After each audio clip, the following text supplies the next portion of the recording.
You two girls, tell your friends.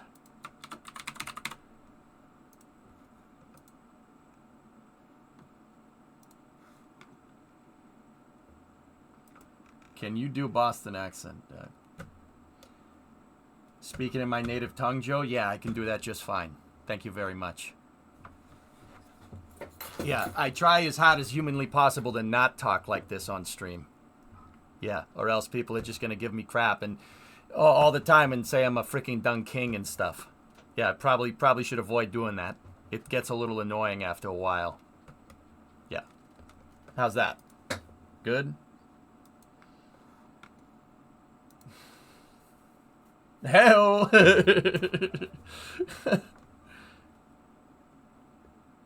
All right, Varix. You fly out to Jersey? Oh, you're going to Jersey? You're going to Jersey for some work, some waste management work. Yeah, I see. Yeah. Hey, I hope you have a very good trip. I hope your trip is fantastic. You should give RimWorld 1.5 a shot. No.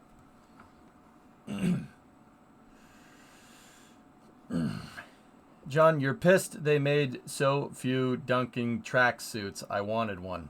We all did. Space news on a Tuesday? Oh, we're so back. All right, give me 5. I'm gonna go take a piss. I'm not gonna lie. I'm gonna go relieve the waste tanks, as you freaking nerds would say. Go relieve the friggin' waste tanks. I'll be right back. Enjoy the freaking music.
Discovery, go and throttle up.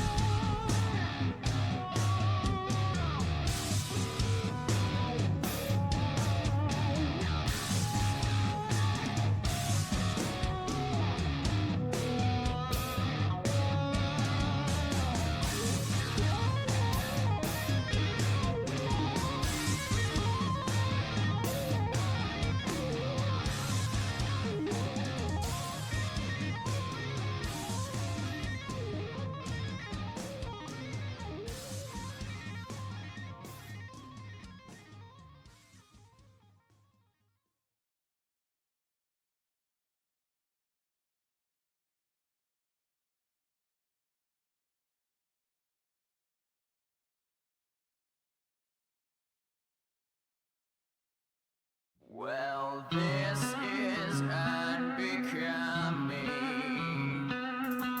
social ambience. In darkness he approaches, afraid of what's to come.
Hey,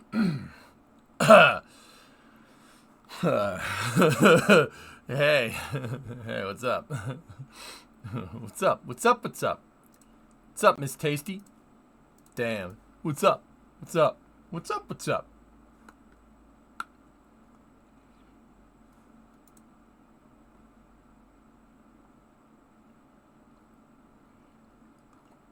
Dude, I have space news. Do you want space news?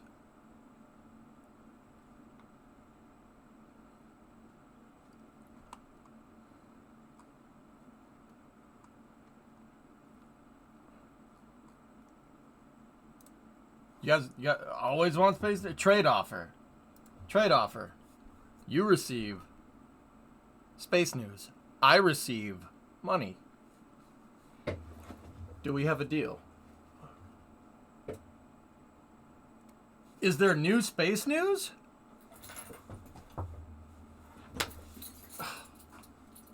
Yeah, of course there is, man. Do you hear that?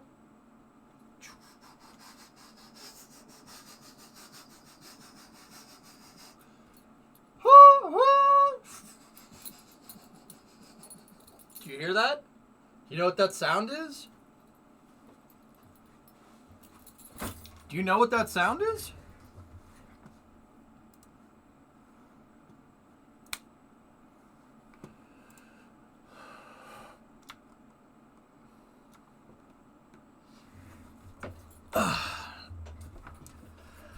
This is coming from Northrop Grumman. The Department of Advanced Research Projects Agency has selected us to further develop the concept of building a moon-based railroad network that would transport human supplies and resources for commercial ventures.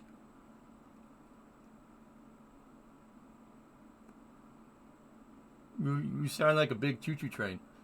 Take it to the hole! Your butt is mine! Whoa! Whoa! Whoa! You sound like a big choo-choo train. Hey, chat! Your girlfriend gonna save you again? Sorry. Would you like to know more?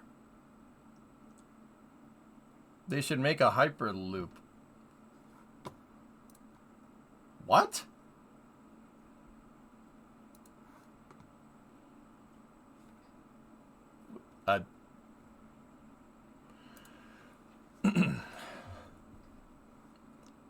Redondo dondo dondo dondo dondo dondo dondo dondo dondo ding ding ding ding ding bam bam ding ding bam. Redondo Beach, California. Northrop Grumman Corporation has been selected by DARPA to further develop the concept of building a moon-based railroad network as part of the broader 10-year Lunar Architecture (LUNA-10) capability study. The envisioned lunar railroad network could transport human supplies and resources for commercial ventures across the lunar surface, contributing to a SPAC economy for the United States and international partners. Northrop Grumman's study will define the interfaces and resources required to build a lunar rail network, establish a critical list of foreseeable cost, technological, and logistical risks, identify prototypes, demonstrations and analysis of a fully operating lunar rail system's concept, design, and architecture, and explore concepts for constructing and operating the system with robotics, including grading. Because you know I love that. And foundation preparation H. Track placement and alignment, joining and finishing, inspection, maintenance, and repair.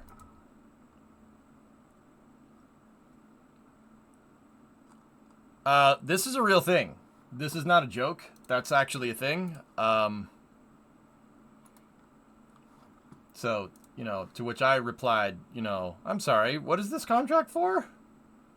Moon train? Not upset. You know why? Because someday they will do train on moon.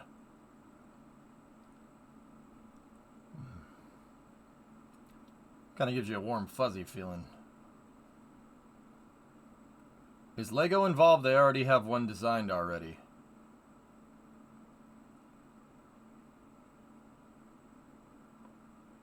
Let's see what you did there. Monorail. Yeah. Yeah, if it's not called that, Turk, I'm going to be a little upset. Now, the reason why I brought this up is, I mean, the biggest reason is because I wanted to just say Moon Train a bunch of times. Can you do that in Kerbal? Kerbal doesn't really deal well with rails and trains.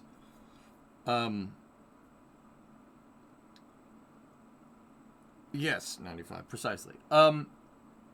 So let's think about this. How would you actually do this? Like, I mean, honestly, if I was gonna do this, my train would look like a roller coaster. Go ride a roller coaster. Go ride a circus animal. You know how like roller coasters have like wheels on all sides of the rail, like top, bottom, and to the side? Like there's wheels up here, wheels down here, wheels down here. That's probably what I would do. Ah, here we go. Here's a good picture. Yeah, see, you know, do that minus the upside down part, but it would probably be, I would probably end up doing something like that. You'd probably want to do that. Because that train could go off the rails real quick. Now, include the loop? I mean, you could. But, see, here's the thing. How are you going to bolt that to the ground? I like, okay, screw me, but I don't think the roller coaster, or the train part, is actually a complicated thing to solve. I mean, it's all complicated. How the heck are you going to get it there, etc., etc.? I think it's the foundation part. A roller coaster like that would have, the structures would be on pilings or into a concrete foundation, and that concrete foundation would go into the ground a certain ways. It really depends on where the roller coaster is, what soil is underneath it.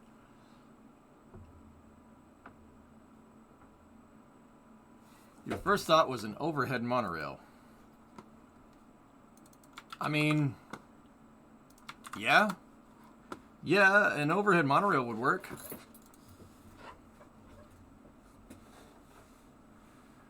You could legit make the suicide coaster concept and ride it fine on the moon. Oh, jeez. Yeah, that thing, I don't like that at all. Monorail.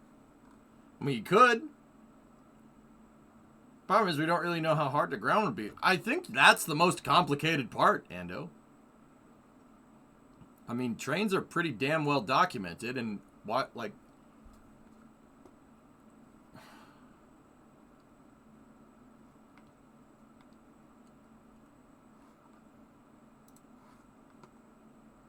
Like, I think this is more about soil samples than anything, dude. Like, how you gonna anchor this in the ground? How are you gonna grade this?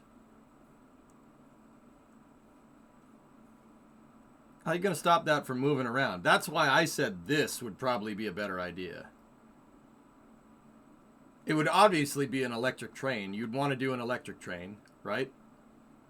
At least I would. I would make it electric. Woogie, woogie, woogie. And... I don't know, do you... Actually, electric would be pretty damn good, right? If you have, like, overhead electric wires, right? Overhead electric wires, do an electric train. You don't want to electrify the tracks, right? You're basically transmitting electricity through a vacuum tube. That part would be pretty sick. I'm literally working with soil sample right now. These samples can easily go 100 to 200 feet. Mm-hmm. Except heat management. So like this, I don't know if I want to click on that 95, but I will anyway. And oh God, not this thing.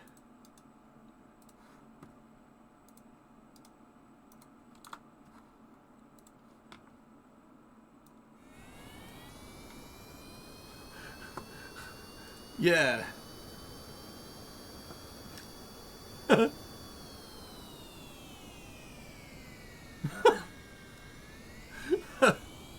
can't believe this works.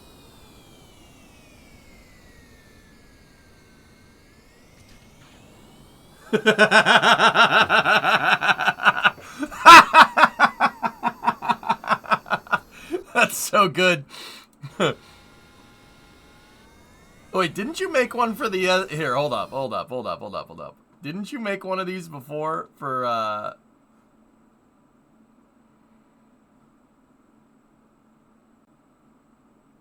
Oh, you made one for the SSTO, but I guess not.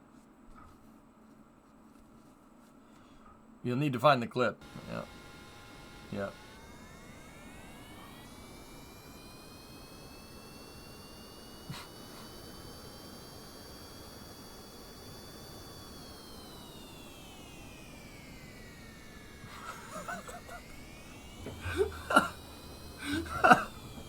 That's so funny, dude. Send it! So that's how Spin Launch came up with that idea. Yeah. Yeah. I'll pay up, sucker. So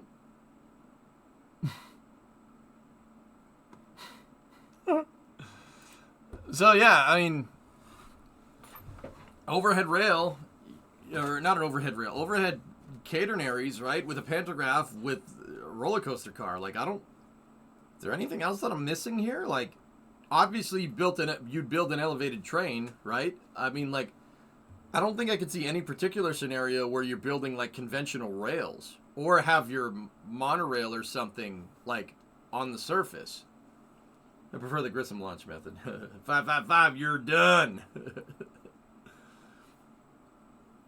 Dude, that made me want to buy a damn ramp truck. God dang it, Gleater. How to justify so many tons of iron and concrete when you can use over-engineered trucks? Yeah, Driados, that's kind of where I'm at. You know, in the short term, it might be better to just figure out how to make roads.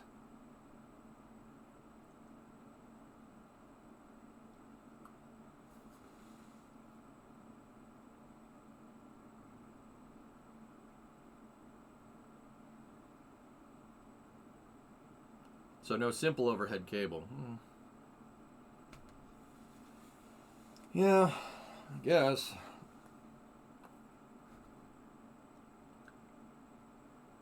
Even for the roads, we just need some space-related Cybertrucks. What happens if you jump while on the moon train? What? The same thing that happens when you jump down here on a train.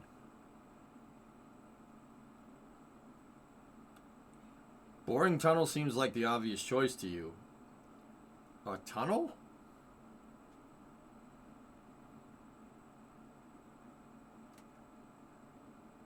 I'm not sure, goalie. I'm sure they'll tell us if they figure out something.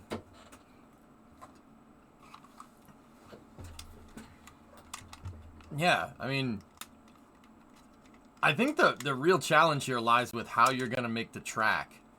Because I could see the trains being moved, like, on a starship or on a payload or whatever, right? Like, I could see that. But, hey, Retronaut, 21 months. But are you going to send up all the raw materials to build the track? I think that would be ridiculous.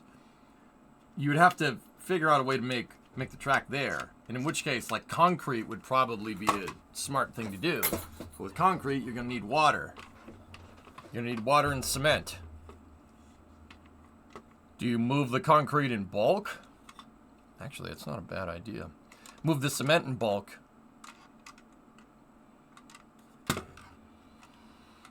Flat pack track. I mean, Pigzig, theoretically, you'd probably get maybe a quarter mile out of that, right? Like even if you find a way to flat pack the track, like IKEA style, I mean, you wouldn't.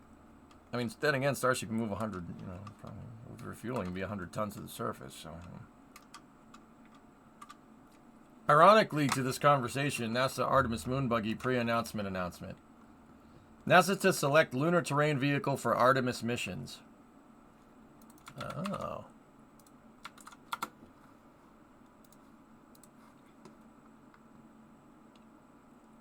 Could you build a track using the regolith? I think you can make lunar concrete that way, boo-boo. Yeah.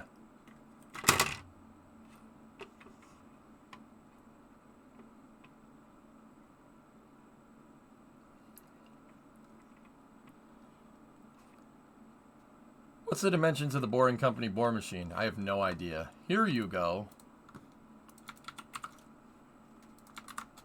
This frickin' thing.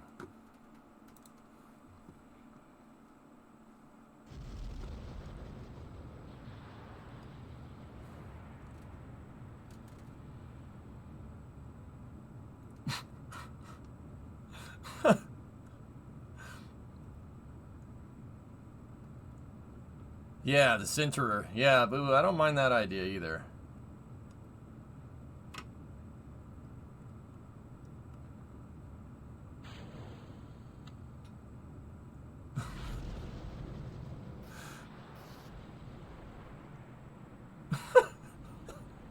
It's so stupid. It's so stupid.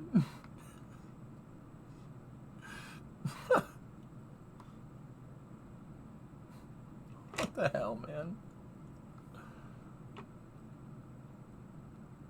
Sled has shoots. It's so stupid. Oh my god. Well, what's that guy? He's doing working on that. Alright, anyway. When does this happen? The televised event will take place at 4 p.m. Eastern on the 3rd. Okay, that's two weeks.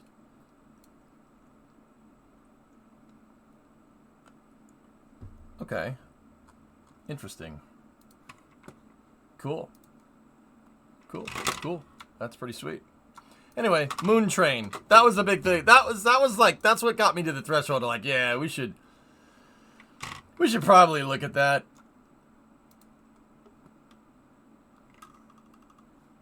We should probably call Space News for that. Anyway. There was a Starlink that launched yesterday night. If you didn't make it to the end of the stream here, here's a picture of it from Revs Up. Over in California. You can always tell when there's a California launch because you'll see UFOs start trending on Twitter's X or Twitter's Twizzlers. Why not use drones instead of trains? You can have a train that's a drone, Bell. I don't understand why you would. What's the difference? Saw it in Phoenix as well. It was bright. Yeah, dude. So this happens when something launches at dusk. Basically, down here on the surface, you can't see the sun. But the rocket being up there still has a direct line of sight to the sun. So the plume ends up getting backlit. So you can see all the gases. They're all brightly illuminated. All the gases coming out of the second stage.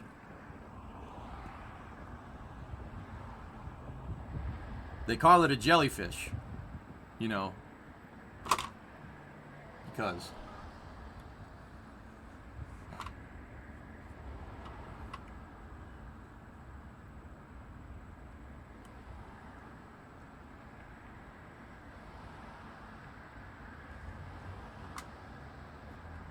Because of the way that it is. I call it the space rocket. It really is beautiful. There's the fairings right there. See them? See the two fairings? And the first stage is over there somewhere.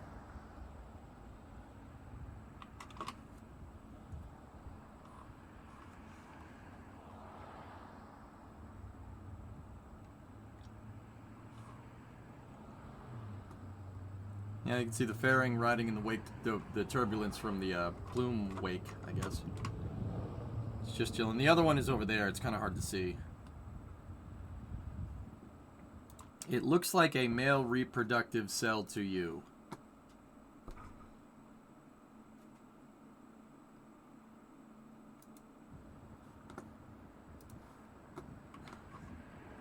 I don't know why you would like what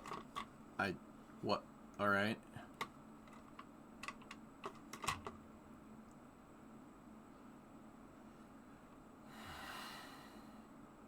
I shouldn't have popped back in for a second. Yeah. I don't know why you'd even think that pertinent to say, John, but I mean, good on ya, I guess. Zippity-doo-dah. All right, Dave, zip it in and zip it out. All right, Dave, zippity-doo-dah.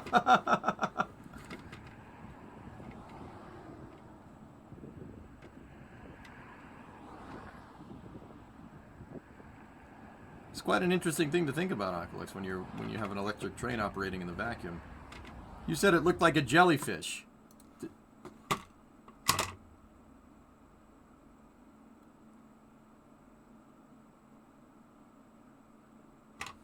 because it does. I mean, I don't know how that changes what that doesn't change the fact that what you said is weird, okay? That doesn't change that. That doesn't change that fact at all. That doesn't change that at all. Like, you know, I was like, "Oh, I want to go eat something." And then you're like, "Huh, I took a dump." And I'm like, "All right, what does that have to do with eating?" Well, you know, when you're done eating, eventually you poop. It's like, but this is not the conversation not doing what I thought. Please stop. You see a jellyfish, I saw what I saw. Good thing Floyd is not here, or else he would say that you have a male reproductive complex.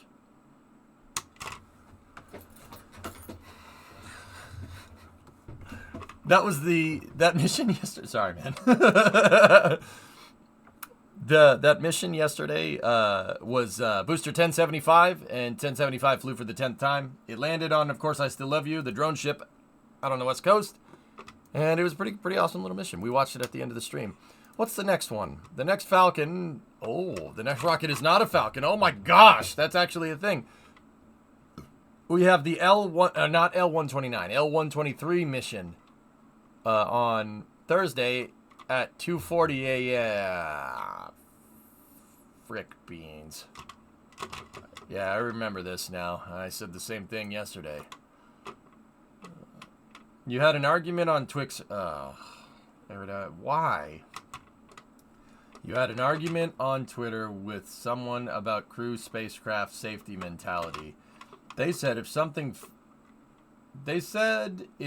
fails but there's redundancy, that invalidates the failure. But I heavily disagreed. What's your opinion?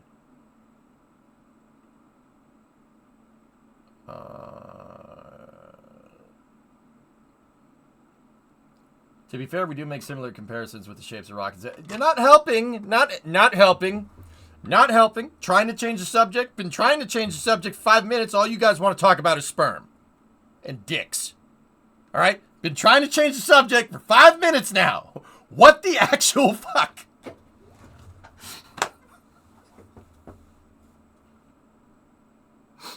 What the hell's wrong with you? Trying to change the subject, man. Dick's Sporting Goods. Oh, okay. Anyway, let's go. All right, Erudite. Let's see. So what is? I'm only halfway kidding. You had an argument on Twitter. All right. They said if something fails but there's redundancy, that invalidates the failure. But I heavily disagreed. What's your opinion? Well, what did you heavily disagree on? Hey, Jay, what's your day been like? Weird, Raven? How about you?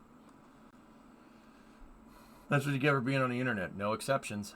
Yeah, I guess so, Dark Matter. I mean, that's what chat wants to talk about.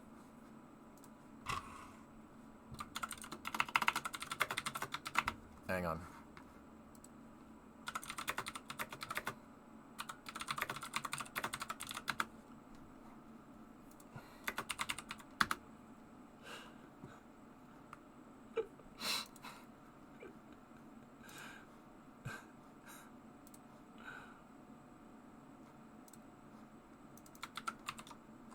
Hang on 1 second.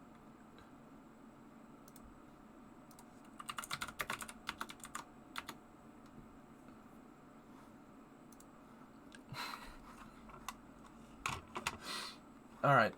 It was about the OFT2 Starliner thruster failures. Okay. Oh, yeah, I got to time myself out. I did curse.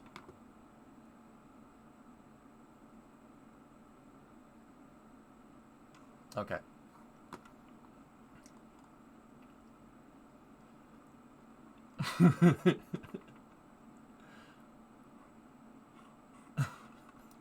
Not 95.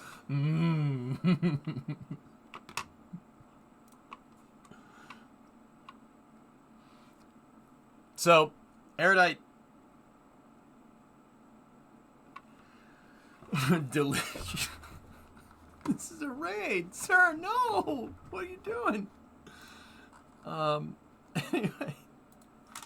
We derailed because we were talking about trains. Get it? So, okay, failure, right? Like, you really don't want,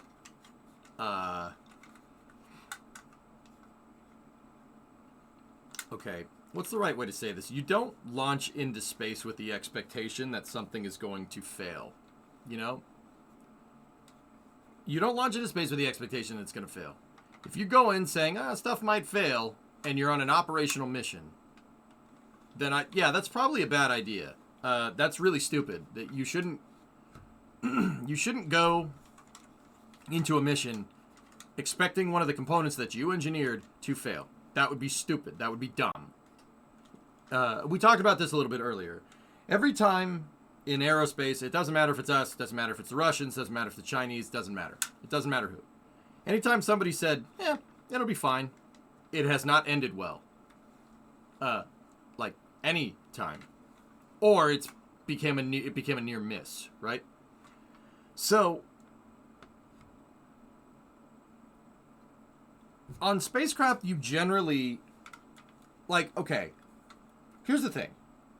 If I had a spaceship, right, and something went on it when someone was on it did not go correctly, something broke, but they still made it home, guess what? You shouldn't just sit there at the end of the day and be like, oh yeah, it invalidated the failure, that's fine. That's idiotic. That's really stupid.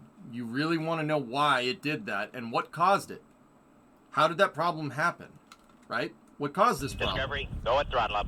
Saint Iron, thanks for the gifted sub, dude. And Traj has a new subscription. Thank you very much. So, like,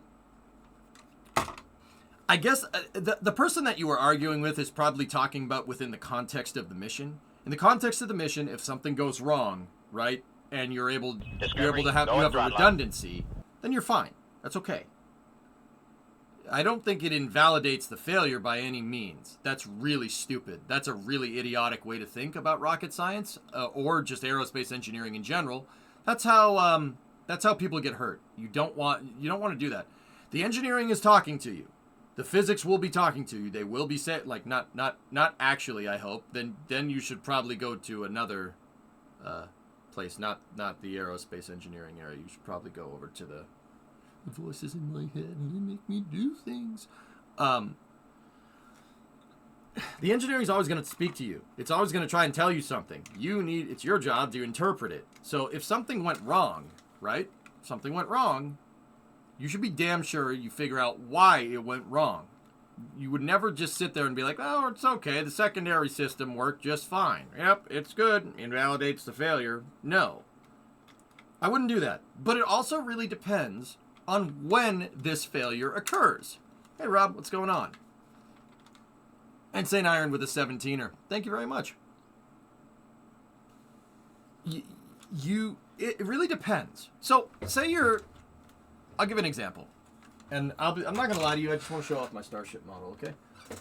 Say you're SpaceX. Starship. Failed catastrophically on IFT-3. Right? It ended up going in like this, and because it had a roll, it ended up doing that. And re-entering butt first. These are designed to take a lot of heat, but not that much heat. Right? Not cool. It destroyed the vehicle. Now, that's a horrible failure. SpaceX didn't want it to do that, but it did. But this is an iterative testing regime. So it's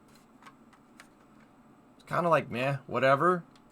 But even in an iterative testing regime where your spacecraft exploding is an acceptable risk, you can be damn sure that SpaceX is working 24/7, 365 to figure out why Starship was doing this, right, when it was on orbit. You can be damn sure they're trying to figure that out. Like I said, the engineering will always be talking to you. Not actually. It's always telling you something. It's not the telemetry, it could be hardware. It's always going to tell you something.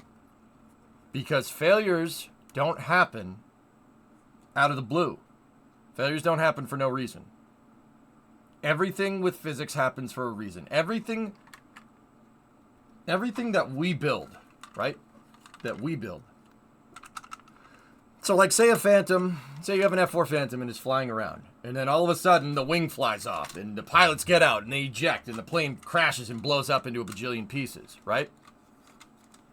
There's a lot of F4 Phantoms have flown. None of them have had their wing come off like that. What caused that problem? Something did it. Plane just doesn't magically have the wing fly off, right? There's always a root cause. And if the context of that conversation with that, whoever it was on Twitter, I mean, I don't know why you do that. I don't even do that, dude. And I arguably know a lot about this stuff, right? I still think it's stupid to argue with people on the internet. Because even if you win, you're still a moron because you chose to argue with somebody on the internet. Why would you do that? Anyway. The wing falling off. There's a reason why that happened. There's a reason that's isolated to that airframe, because there's thousands of other F4 Phantoms that have flown over the last 50 years and none of them did that. There's always a root cause with this. Always. Always. Nothing happens randomly. Ever. So to invalidate something failing, saying the mission was still successful, right? And then that failure, that part invalidates the failure, and then, because the other part, because we have some kind of double redundancy, well, that wouldn't invalidate the failure. Honestly, if you really want to look at it in the context of spaceflight, why is this part double redundant? Why? Why do you have a double redundant part? You don't implement implement two-fault redundancies like that unless you're expecting something to fail. Implementing a two-part redundancy is just adding excess mass. Okay, what about the second thing? The second thing that makes up for the first thing. Is it the same thing? Say you have a AA battery, right? That's powering a little something. I don't know, like a remote control for a RC car. And then you have another battery. You have two battery packs plugged in. So when the first battery runs out, you switch to the second battery, right? Right? Well, guess what? That doesn't fix the fact that the second battery is still going to run out of charge eventually, right? Redundancies should be put in place for specific reasons. And the specific reasons should damn well not be, oh, this part might fail, so we have another part to take its place if it does. If it's the same thing, the same thing is just going to happen again. That's stupid. I can give you an example. When they launched STS-107, NASA toyed with the idea of launching another shuttle to go and get it. It seems like a good idea, right? But how do you know that whatever happened to Columbia won't happen to another shuttle when you go to launch it? You don't. You don't know. It ain't what you know. It's what you can prove. I'm surgical with this thing, Jake. It's a good movie. It's a good. Hey, I had to reel it in a little bit, right? It was getting too serious. So, to even insinuate that the argument, you might have a successful mission if on your magical spaceflight mission something fails and the other thing makes up for it. It takes its place. That's fine, but frankly, I would call that terrible engineering. You don't design stuff to fail. That's stupid. Designing something and then making it two-fault redundant because you're running with the expectation that it could fail that's a way to get somebody hurt. With planes, with anything. That's like saying, oh, my plane has two wings in case the first wing fails. Like you made a biplane, right? Well, does that mean that your expectation for this aircraft is that a wing could fail with its normal operation? That's kind of stupid.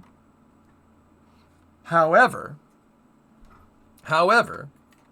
there are certain times where two-fault redundancy is a good thing,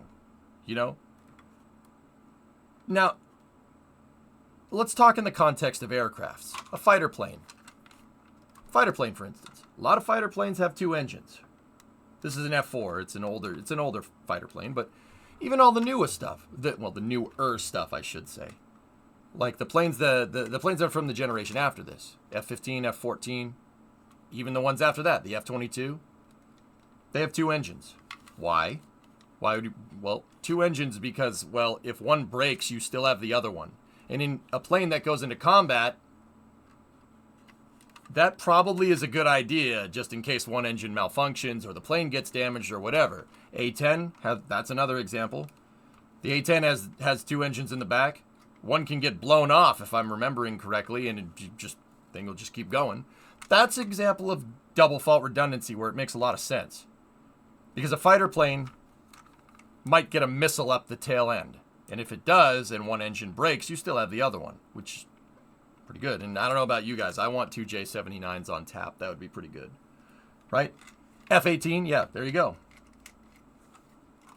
Now, that being said, there's still planes like an F-16 or an F-35. The F-35 is not ever designed to get into a dogfight. It could, and it'll do very well, right? But it's not really designed to do that. That's why they chose a single engine, right? But, yeah, like with aircraft, 737 or A320 or, I mean, any plane. None of them have single engines. No jetliner has a single jet engine. They all have 2 or 4, right? Or, well, 3, but not really anymore. So, in that particular scenario, right, like, something could happen.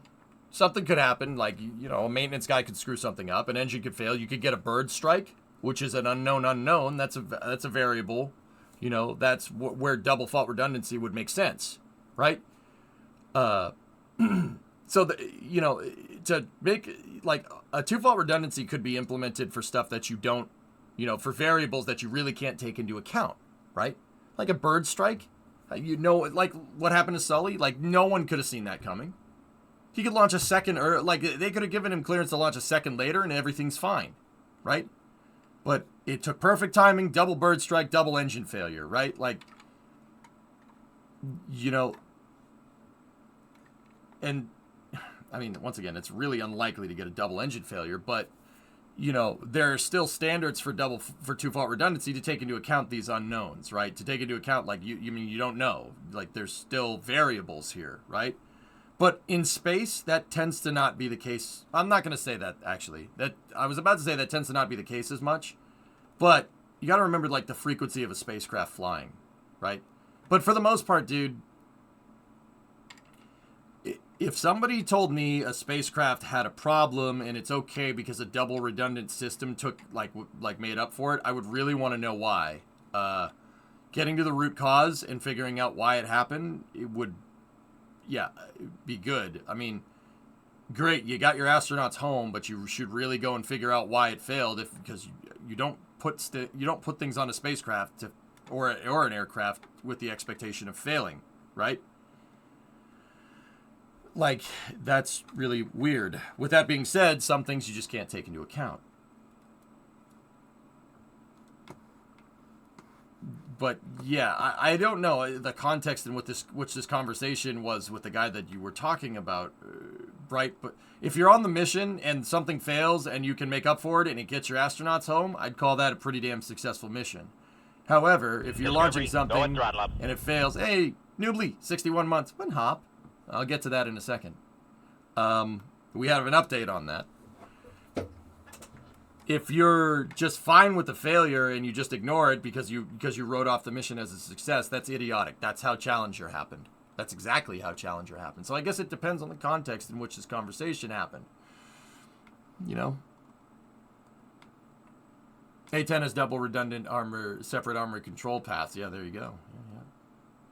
Yeah. A-10, but instead it has J-58s. Okay.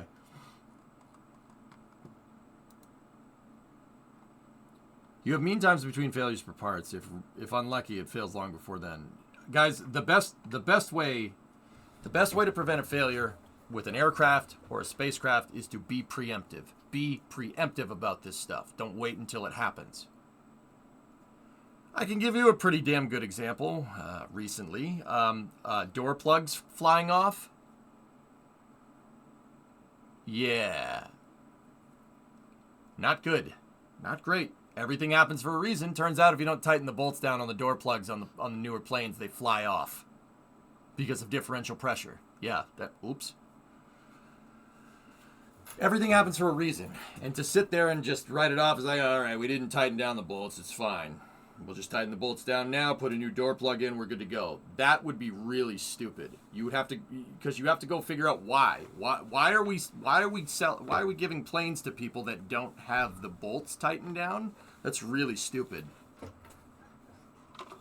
Yeah, you're right, but I was also cryptic for their privacy. Also, yeah, I don't seek arguments and I try not to have them. Most times I ignore stuff, but when I saw it, it rose your eyebrow. Yeah. Jib, just speaking about passenger planes, it always occurred to me, fighter jets have a way to save the pilot, but if a 747 starts falling out of the sky, there's not a lot you can do. Yep. How come they don't fit like 25 super parachutes? So if a plane had an issue, they could just pop them and float down quite nicely. Would it be going too fast or too heavy, or is there no amount of parachutes that would stop it? A passenger plane?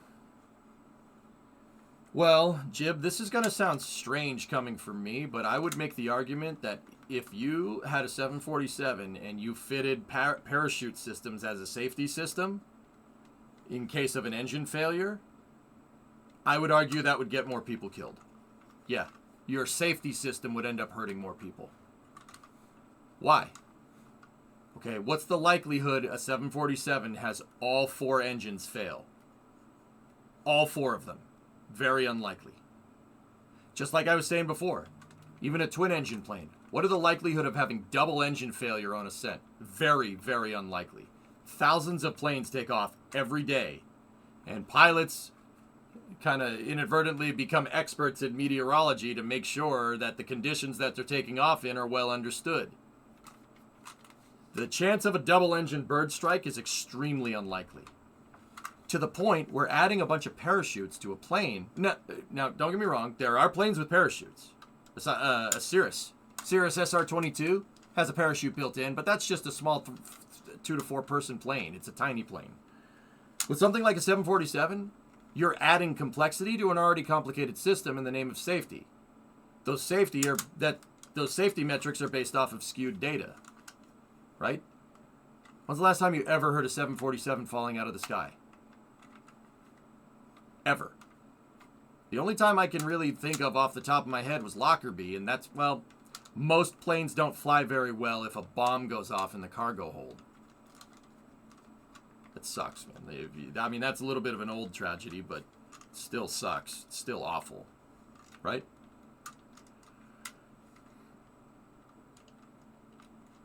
So, right, and yeah, Chad already brought it up. So adding parachutes to that would actually probably get more people killed because and make a 747 less reliable. Think about it.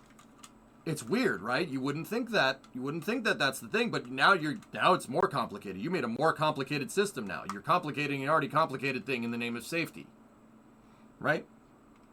Safety is metrics driven. It always has been. It always will be. Right? So this is an interest. I mean, it kind of feeds into ethics a little bit, but I honestly think that because there's always going to be that asterisk. There's always going to be a variable that you might not take into account, right? But you have to make sure you're not implementing safety systems. You're not implementing safety systems just arbitrarily or based off of an isolated case, right? I will make this argument till I'm blue in the face, and this is an edgy kind of argument, dude, to be honest with you. But I honestly think the safety measures that were implemented to the shuttle program after Challenger allowed Columbia to happen. Yeah, that's the right way to say that. The safety measures that were implemented on Challenger created an environment where a failure like what happened to Columbia could happen. Yeah, that's what I'll say.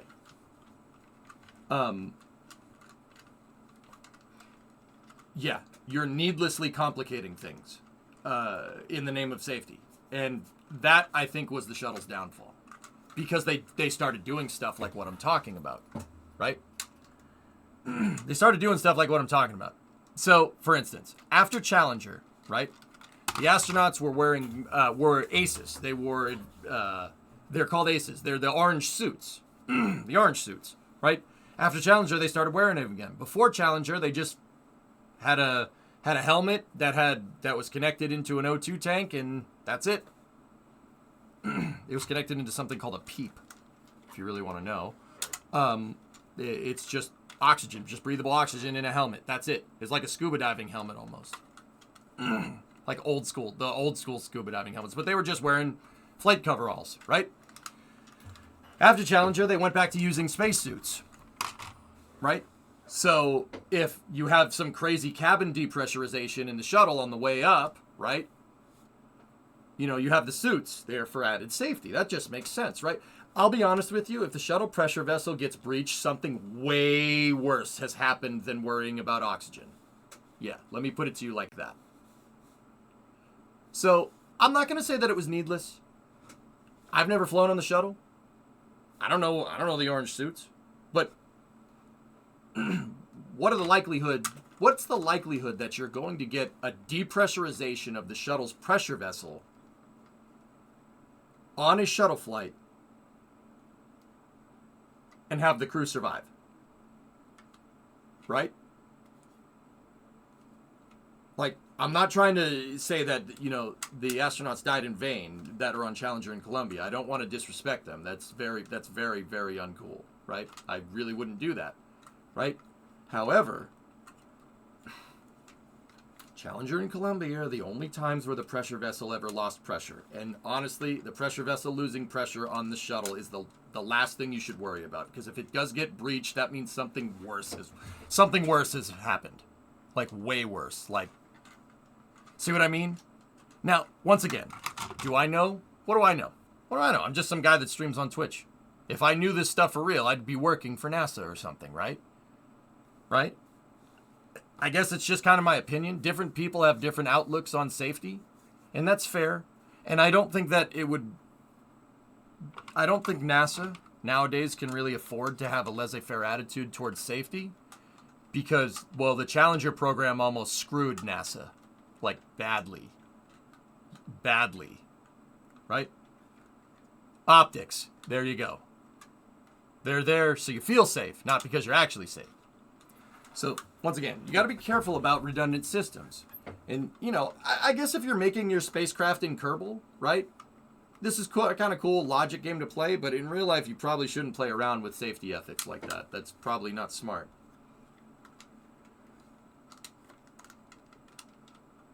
But most of the time, if some failure does happen on a vehicle, on aerospace, so plane, spacecraft, boat, whatever, car, recalls happen all the time. Why do you think they happen on automobiles? It's because they found a failure mode. That, right? Because you found something that'll break, something that won't work how you want, right? Whenever you run into something like this, it should always be analyzed. It should be analyzed and well understood. Why did this happen? What were the circumstances that made this system fail? Why did this system fail? How did we get put into those circumstances? Right? That's what you need. I would never say that because you had a double redundant system on board that would negate the fact that a system didn't work on a spacecraft or an aircraft. That's a really stupid way of looking at things. I wouldn't do that. I wouldn't do that. But once again, am I a rocket scientist? No, not at all. Redundancy has its place. Yeah, Ingram, of course. I'm not saying that it doesn't. Don't get confused. I'm not saying redundancy is not, like, no system should be two-fault redundant and every system should be single-fault redundant. It should never fail. No. There's still variables. What I'm saying is that you have to, in engineering, you have to recognize the difference between putting something there because it makes you feel safe and putting something there because it's actually safe. It actually improves your reliability and you're less likely for your spacecraft or aircraft to go into a failure mode. Does that make sense? I used to be confused about this myself. How was I? I was confused about this because I would be like, we're everybody's too safe. Everybody's a wimp. Back in the days of Apollo, right? They just sent it and it worked. And it worked on the first try because they really knew what they were doing. We need NASA to be like that. No. That's how you get somebody killed. That cavalier attitude, that's also how you get someone killed. There's a lot of ways to get somebody hurt on a spaceship, and there's only one way for them to not get hurt, okay? What I really was thinking is, what really makes the difference is in your systems engineering, you know? There's a time and a place for redundancy. There's a time and a place for single and and double fault redundancy. It really depends on the mode that you're putting a spacecraft in. That's what really makes a difference. That's what makes the most difference. That's the difference between, you know, doing things in the name of safety and doing things to make your vehicle more reliable. That'll end up making it safer. Does that make sense? Sound good? Sound right?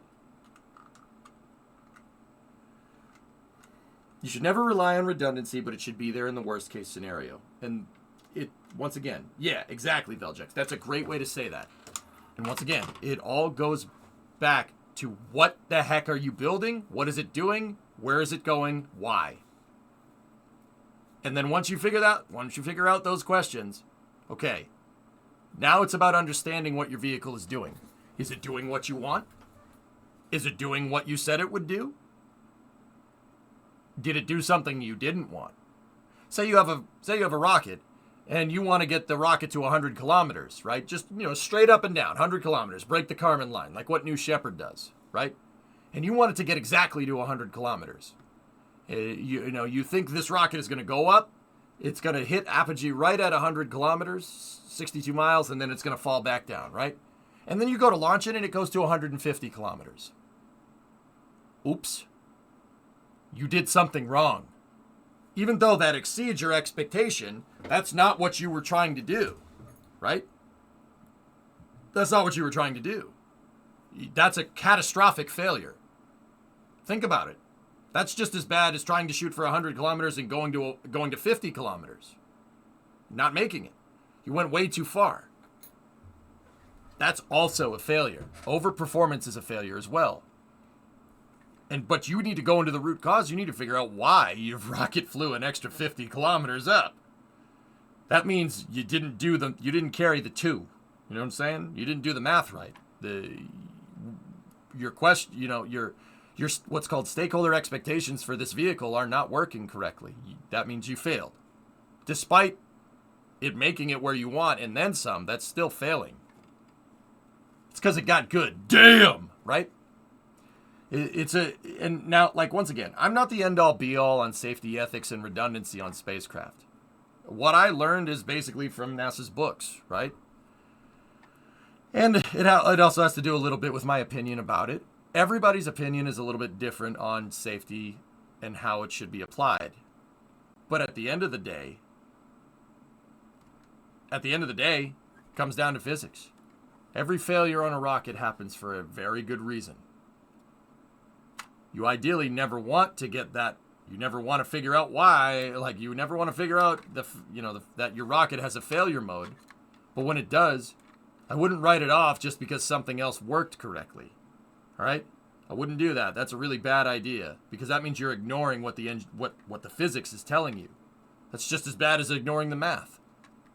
That makes sense? Did you hear that the commander of Apollo 10 recently died at the age of 93? Tom Stafford. Yes. He flew Gemini 6A, Gemini 9A, Apollo 10, Apollo-Soyuz test project. Shook Alexei Leonov's hand in July of 1975 on orbit. Yep. Yeah, I know him. Haven't we talked about death enough today? Haven't we talked enough about death today, man? Shake hands with danger. I don't suffer from overperformance. What the hell does that even mean, man? Sorry, my starship lost its payload bay cover. 93 is pretty great. Yeah, I heard about it, Plixer. I don't... Dude, I pay my respects. and you move on. I never get upset if somebody dies of old age.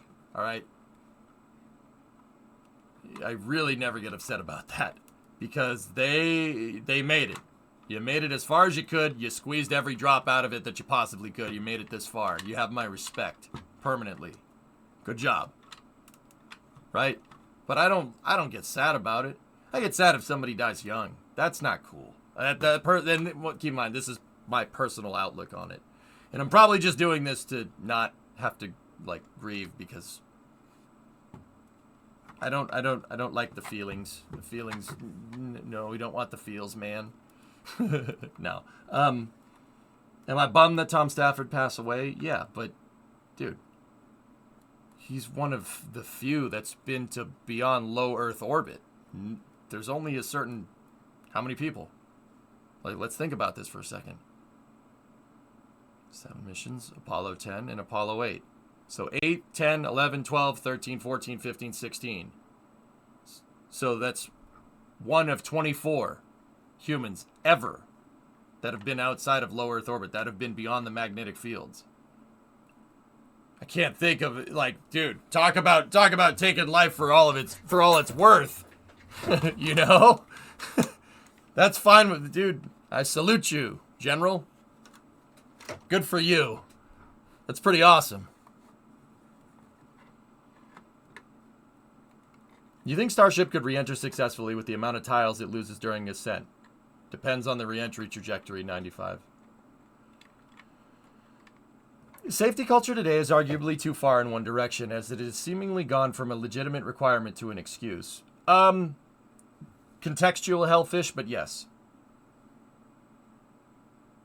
Yeah, exactly. Yeah, if you made it beyond low Earth orbit, right? You made it out to the moon orbit and back. Yeah, every day you're above ground after that would be a W. Good call. Good call. Absolutely. Inspiration 4? Did what? They went to 400 or 500 kilometers or something. God, that's not even close. Not even close to where Stafford went. Him, John Young, and Gene Cernan on Apollo 10. Still the fastest humans alive. Ever.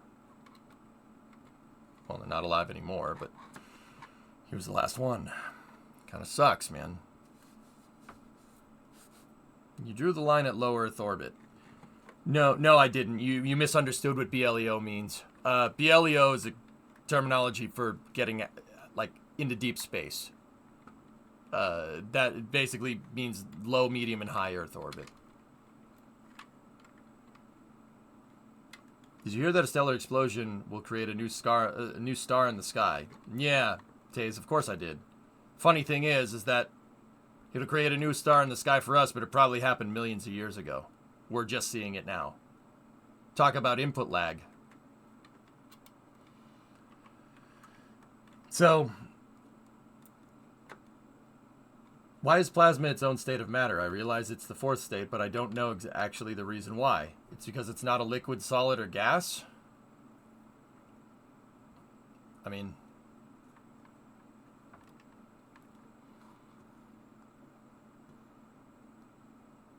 yeah, Helvish, I don't know if safety culture has gone too far in one direction or the other. It's very much contextual. Now, with what NASA said the other day, you know, when they said we're delaying Artemis because of safety, I don't think so.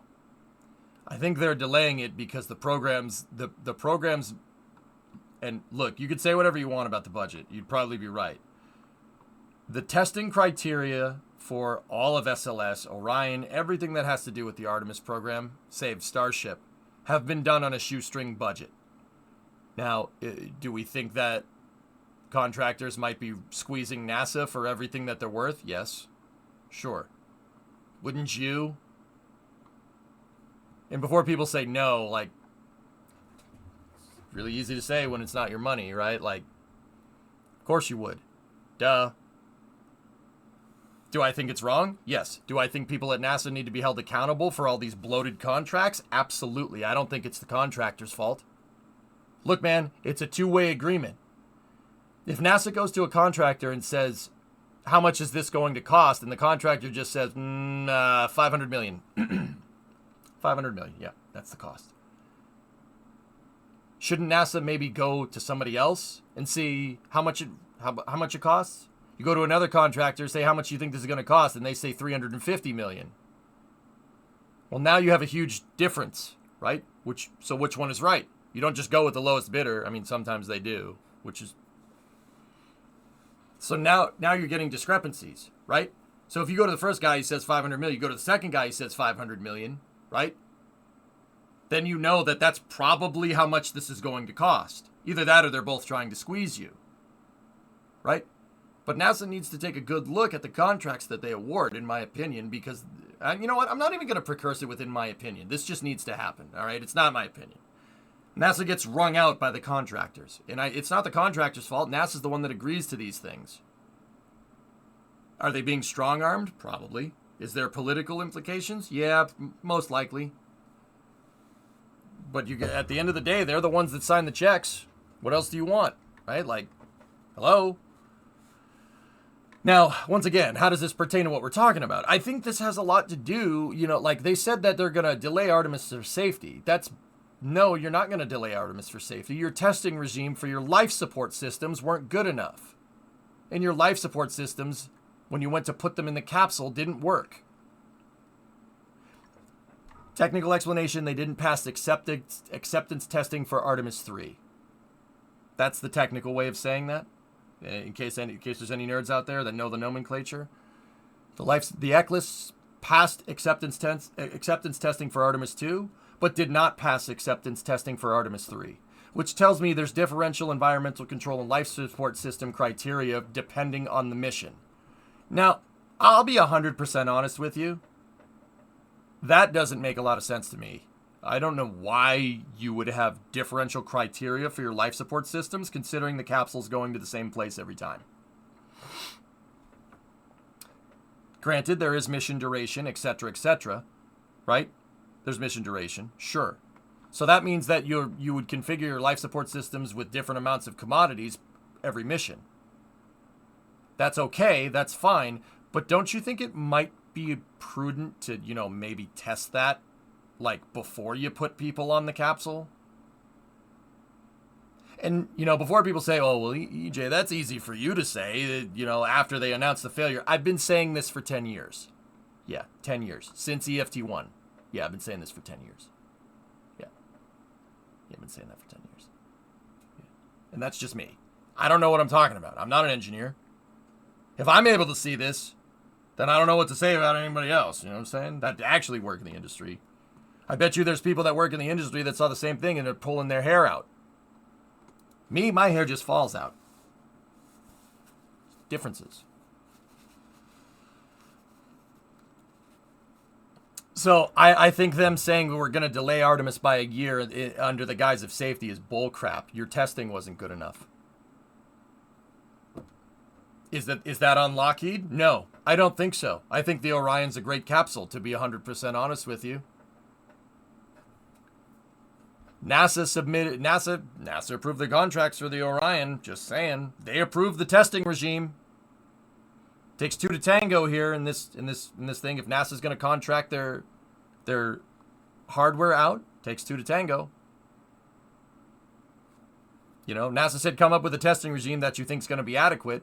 Lockheed Martin says, okay, first couple of flights, no life support. Then the first flight with humans, life support, and we'll just do all the testing on the ground. And NASA said, okay, that's fine. Sure. Just saying. No one's going to be like, yeah, you probably shouldn't do that. No?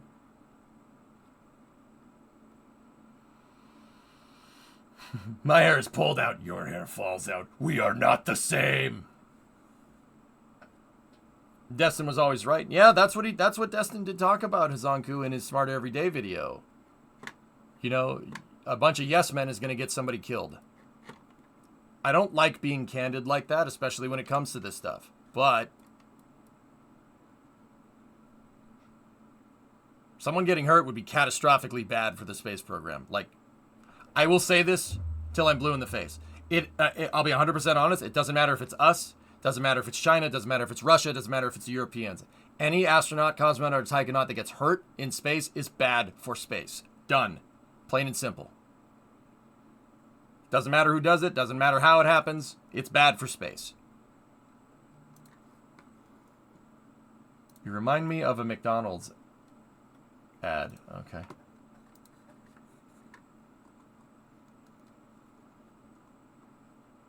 So, once again, Hellfish, saying stuff, safety culture is contextual. It really depends. Because it's super easy to say from the outside looking in that, oh, you're just... Safety, yeah, okay, of course you're going to say that. You know, yeah, everything is too safe nowadays. Why are these handrails yellow in the factory that I work in? This is so stupid. OSHA's a waste of time. You know, for every person that does it, for every 100 people that does it right, there's some moron that does it wrong, and that's why these systems exist. But, once again, it's very easy to... It's very easy to invoke the name of safety to make up for the fact that you didn't make something good enough.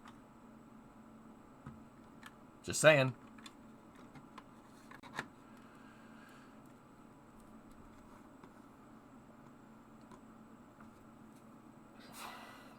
I mean, the Chinese astronauts you read are pretty good, and then no one seemed as much a peep. Yeah, I understand that, Hellfish, but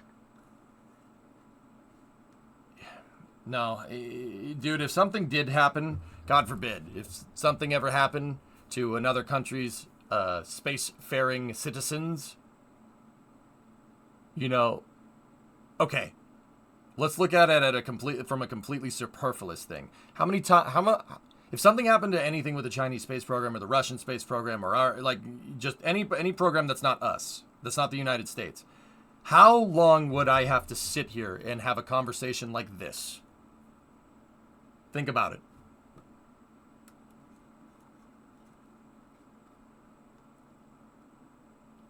It's like that, the meme of the guy in front of the house and he's like, you know, it's bad. It's bad for business, dude. It's bad for business for me. It's bad for business for NASA. It's bad for business for everybody.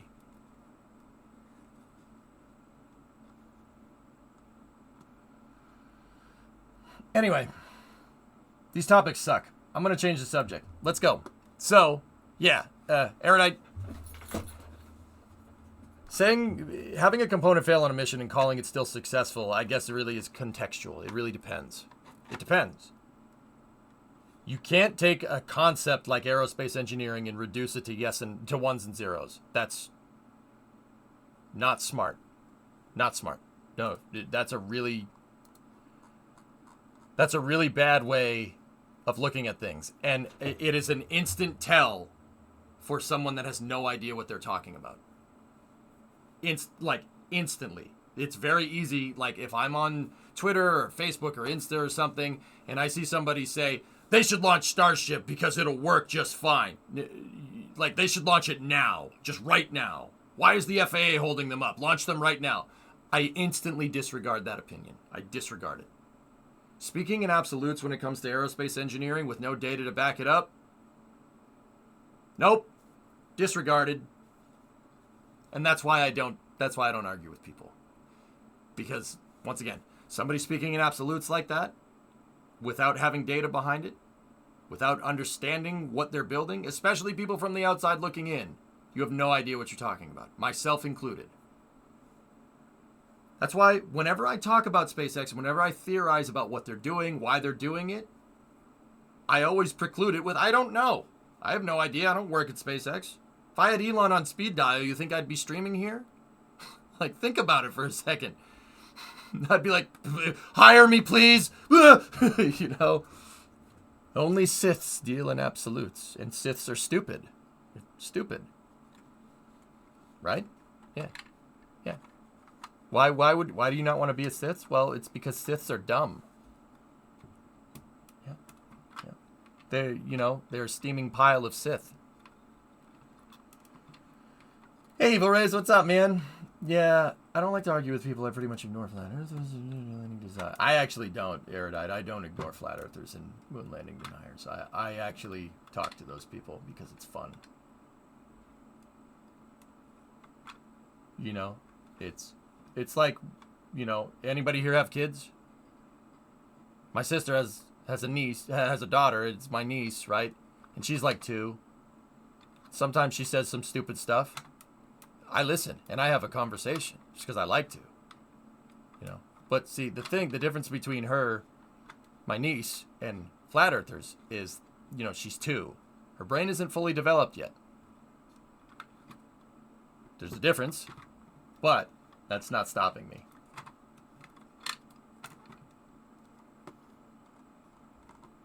You know, that's fun.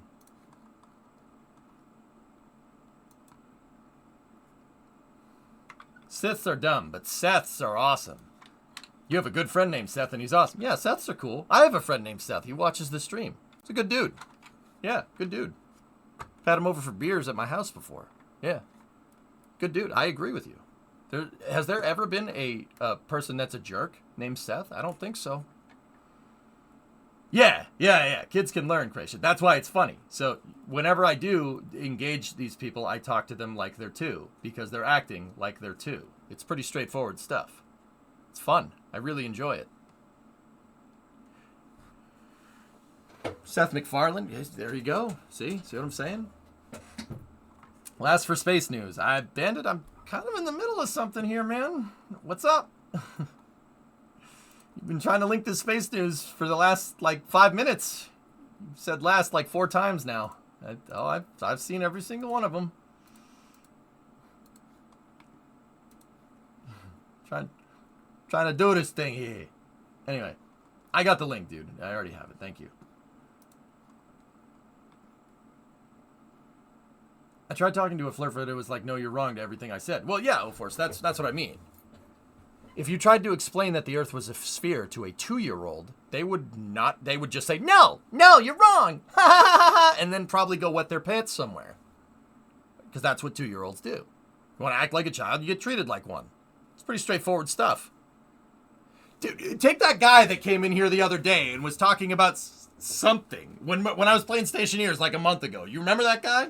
What did I do? I let him talk. I let him talk like he was a 5-year-old. You know, like, I've had children come up to me and say, hey, can we launch a space shuttle into the sun? Oh yeah, we could do that. That'd be great.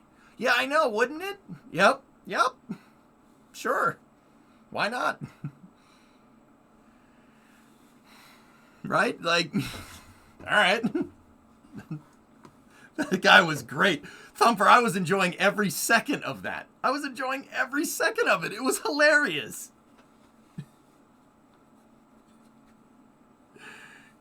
Dude, so good, man. That guy was nuts. And it wasn't like AI either. That was a person. That was a person typing all that. I'm like, okay, sure, Jan. All right, you know. Oh boy. Yeah, people do be funny though. It's kind of funny. You funny too. Now, let me go ask my wife. Pretty sure I lost brain cells reading it. Oh, come on, man. No, I didn't lose brain cells. That was awesome. That was great. I don't even remember what that guy had to say because I blanked it out because it made no sense. Man, you only have so many marbles up there. Don't give marbles to people that are just going to take it and throw it on the ground. You know? Like, why would you do that? I just wanted to hear what that guy said. It was awesome. And then you know, I let him talk. I let him talk for like an hour. And it wasn't an hour. It was probably like 30 minutes. Let him talk for like 30 minutes, right? And this guy he wrote like a 5,000 page thesis in my chat about something about scientific consensus or whatever. And then I destroyed that guy with one statement. I said, guess what? Science ain't about consensus. Science is about science. The universe and physics don't lie to you. People do, though.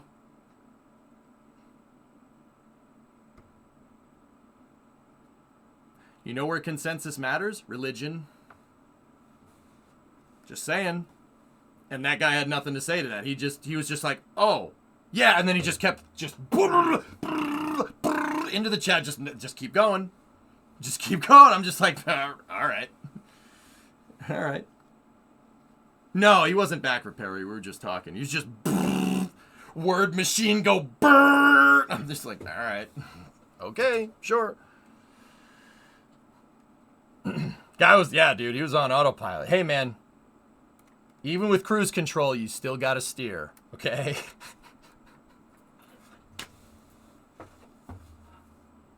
Even with cruise control, you still got to steer, okay?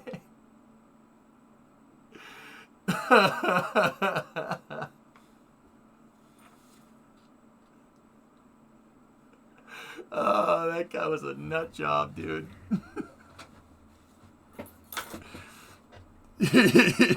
Even with cruise control, that's the point of this conversation. If we could sum it up, we just boiled all that down into, you know, it's even with cruise control, you still got to steer. That's a metaphor for life.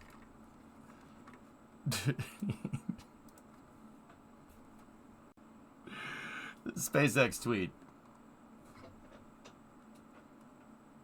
Another SpaceX tweet. A SpaceX tweet. Well, what about the space news from before? Do you guys not care about what Bandit linked? I care about what Bandit linked.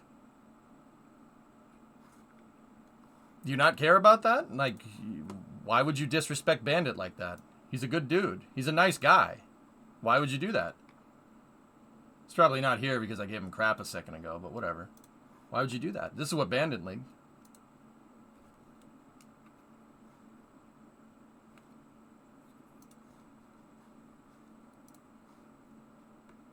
Anyway, let's roll. I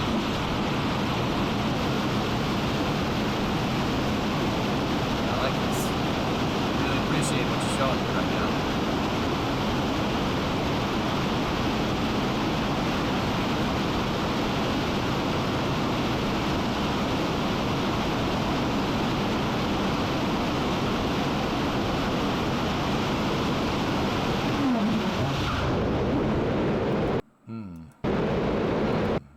That was one of Relativity's engines. That's a wrap on 2 weeks of Aeon R thrust chamber assembly testing. Nice. Nice. Hot fires 18. Combined duration 335.8 seconds. Injector designs tested 4. Goal full power high mixture ratio testing. Nice.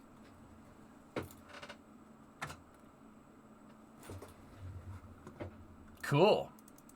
That's awesome, man. Yeah, Relativity. That's the Aeon is the engine for Terran R, their future reusable spacecraft or partially reusable launch vehicle. Let's see. SpaceX teams test the new emergency chutes from the Pad 40 crew tower in Florida. All right, let's see.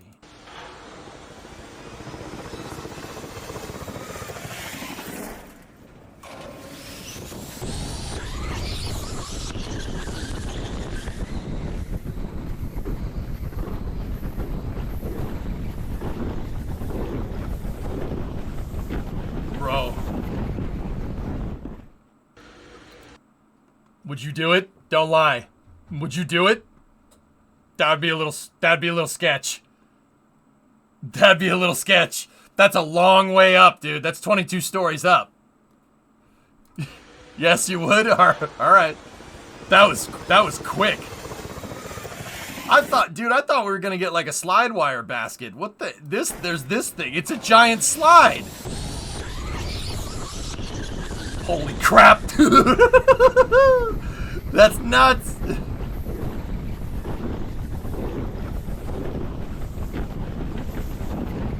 How do you slow down?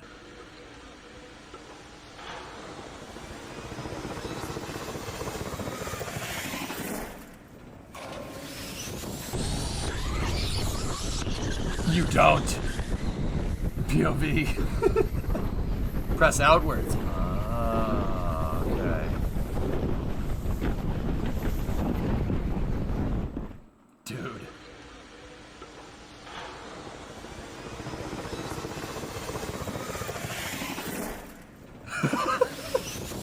I'm sorry. I don't know why. The noise it makes when it's at the end, the plop noise, just sounds great, man. I don't know why that's funny. I'm sorry. That looks nuts, dude. I'd do it. it'd be a little sketchy, but I'd do it. That plop noise. Listen. I don't know why it's funny. It's funny to me. Just.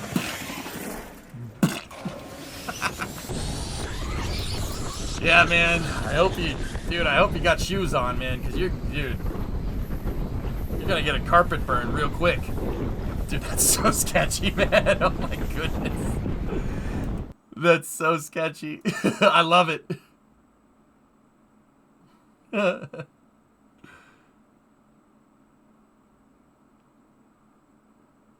Yeah.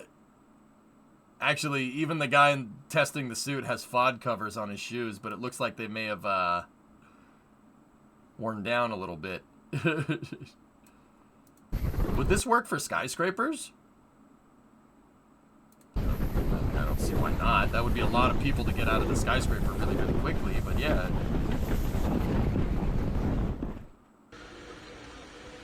That's super cool, though.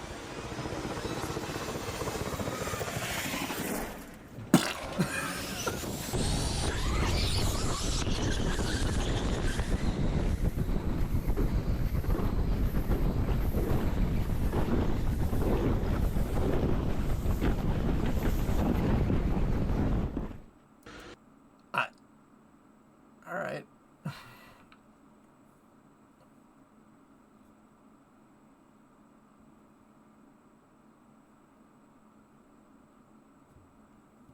I wonder how fast you could get up to. Dude, the person that's testing this that's pretty quick, man.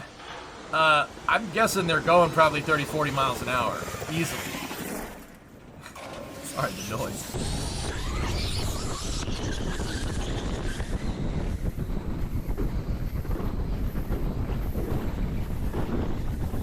That's fast, dude. That's real fast.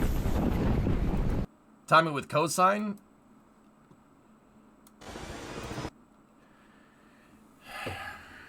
Well, of course, how would we extrapolate how fast this person is going? The problem is that the lines are concave. It's not a straight line. But I suppose a straight line would be good enough of an approximation, yeah? We would need to know height. We would need to know length here. Figure out the distance here. Cosine with the force of gravity on top of that. Taking into account any friction from this. You're probably not going to get a lot of friction. This looks like parachute material if I'm looking at that right. Yeah, you could do some calculus. You could figure it out. I'm ballparking like 30, 40 miles an hour.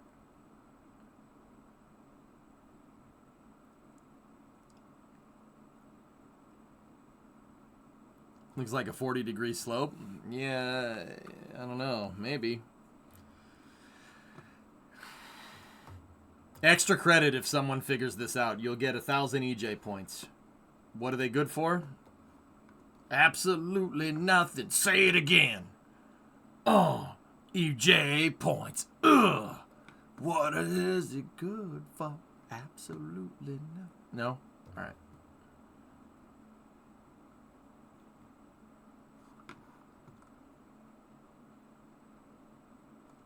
Okay, or not. You could open up the fuel tank and look into it and figure that information out, but all right. You could time the regular patterns in the top of the chute. Yeah.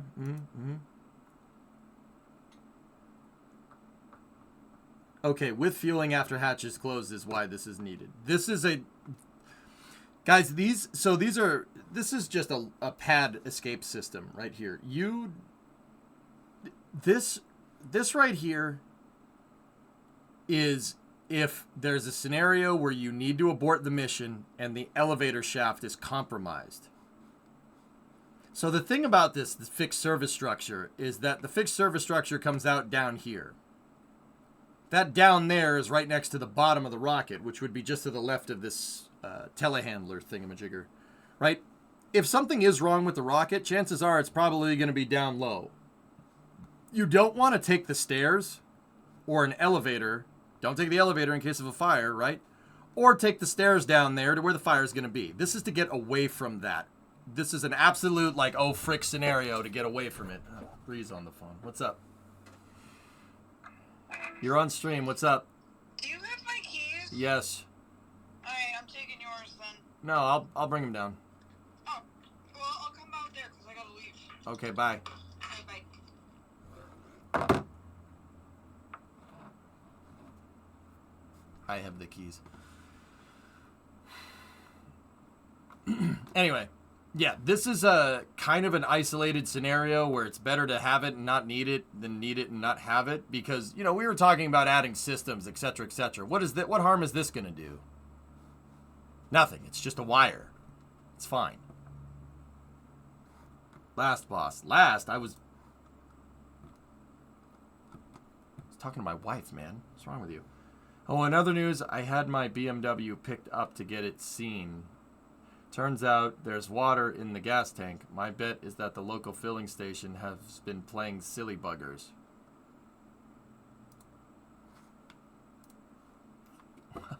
What? No. You don't ride very often.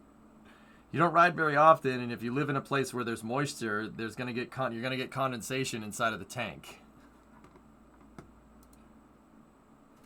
Whatever happened to the 3D printing adventures? I don't know. Ask your mother. Anyway, super cool from Relativity, super cool from SpaceX. Let's see. What else do we got? Oh yeah, there's this. Here, let me hang on. Hey, thief. Hello. Hi. The keys are on my toolbox. I'll be right back, chat.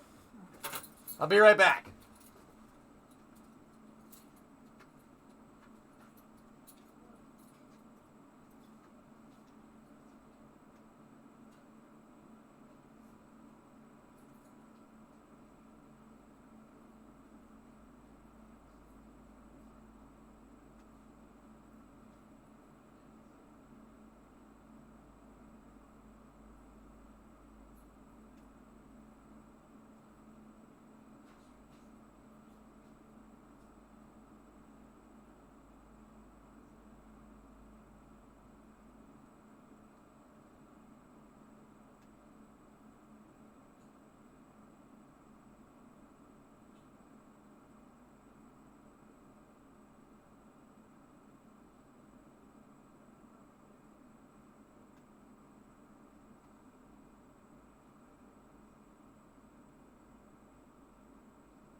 Okay, I'm back. Okay, let's see here. Ugh. He's back. Scatter! Run! No, you're gonna want to be here for this. Look. They got your wife. I'm not married. You are now to America. Anyway, look.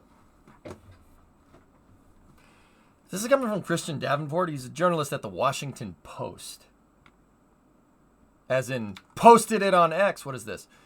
On a panel at the satellite conference, Gwen Shotwell says SpaceX should be ready to fly Starship again in about 6 weeks.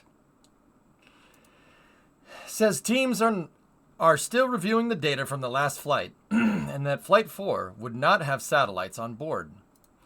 She adds that the goal for Starship this year is to reach orbit, deploy satellites, and recover both stages. And of course, to launch Falcon 9 148 times. Hey guys. Hey.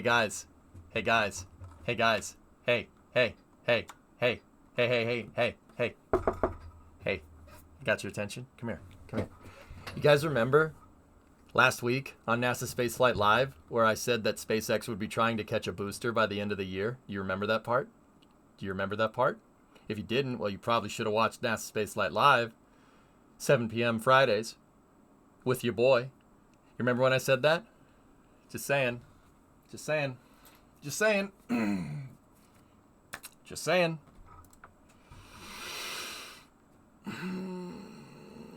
Yes.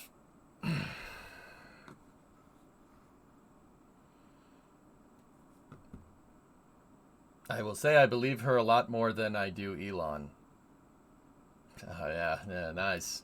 Yeah, keep trying to take him down a peg or two, King. Keep trying. I too like yelling at brick walls. You know, brick wall, why are you there? You should move. It's not going to. It's not going to change anything. It's a brick wall. So, by all means. By all means. Anyway.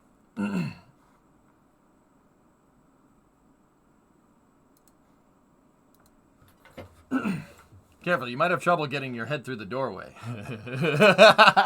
Yeah, you're not wrong. No, but that's what I'm saying. Like, I mean, okay, so do I have any insider information? No, I don't. I purposely don't. And I could probably get it, but I don't do that. Why did I say that on NASA Spaceflight Live? Why did I say that they'd be trying to catch stuff by the end of this year? Well, long story short, the moon. Yeah, the moon. SpaceX has a very ambitious timeline on their hands here for getting Artemis's lunar lander, HLS, the lunar lander version of Starship. They have a pretty damn ambitious timeline. All right? They need to do an uncrewed demo of landing this thing on the moon, and then they need to do the full crewed demo, which is slated to happen in 2025. Late 2025. That's 48 months. Well, not 48 months from now. That's what, 30? No. 18 months? Yes, you need to be catching stuff by the end of the year if that deadline is even going to remotely stick.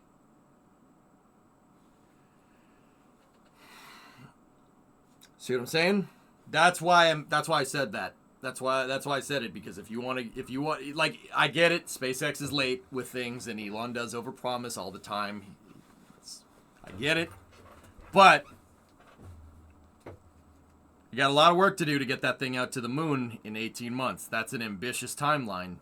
I would certainly hope that if you were on any schedule here, that you would be thinking about catching and reusing a booster, because of the high flight cadence needed to get a Starship out to the moon. Because of the refueling, right? So, that's why I said that. But turns out that estimation was right. It was just a shot in the dark. I'm not psychic. Psycho, maybe. But not ick.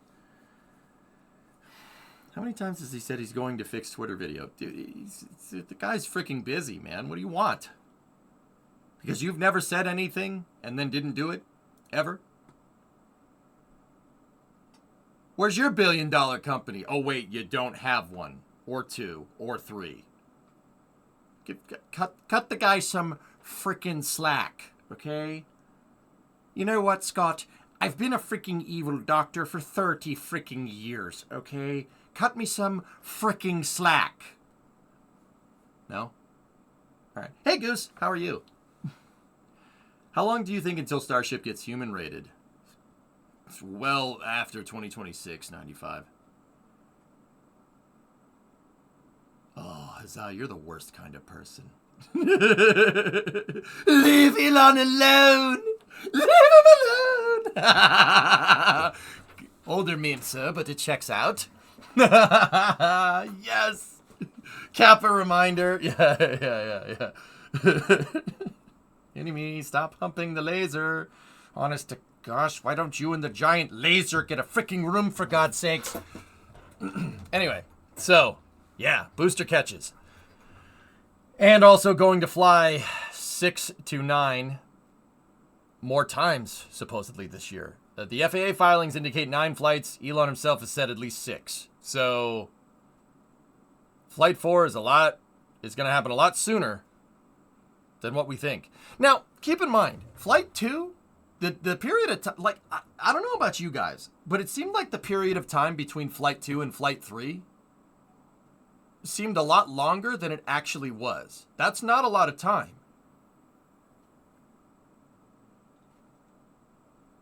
As a counterpoint, if I had a few dozen $1 billion, any promise I made would be kept.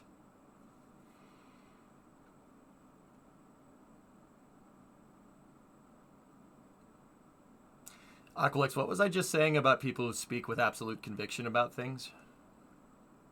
I highly doubt it. That's not a character assassination either. I wouldn't be able to do that, but I admit it. Heck, I have trouble keeping promises when when I'm just making an everyday wage off this, man. I think that's, I don't think the money is the variable there. I think it's very much the person, but either way, I think we can all agree that this, depending on, no matter how you look at SpaceX, this timeline is a little ballsy. It's a little ballsy.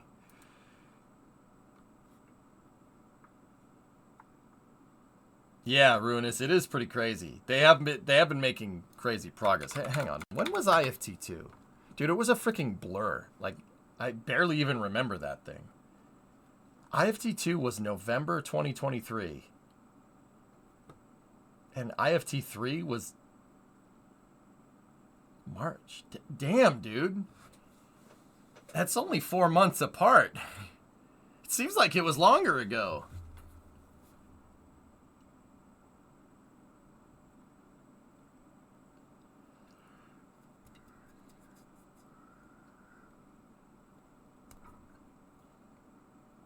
All right, Aqualex. Well, here's what I'm going to need you to do. If you intend to keep your promise, you should promise me that you're going to make $1 billion and then give me like 1 million of that so I can like buy a 747 or something. Right? You going to promise me? You should promise me.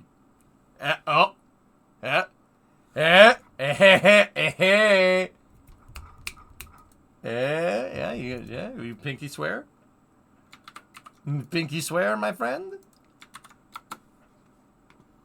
747 for 1 million? Hey, it doesn't need to fly.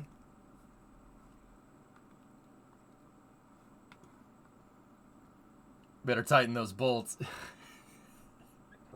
That's good, Slackster. I like that. Do I also have to legally immigrate to the U.S.? I mean, do you want to? Do you want to? Maybe? I don't know. Wait, the IFT1 to IFT2 was almost double that. Isn't that weird, Lunprod? It seems like the flights have been on a pretty evenly spaced out, but no. Sorry, I can't promise I'll make that. But I promise if I do, I will. You better have a place for it in the backyard. How long is the 747?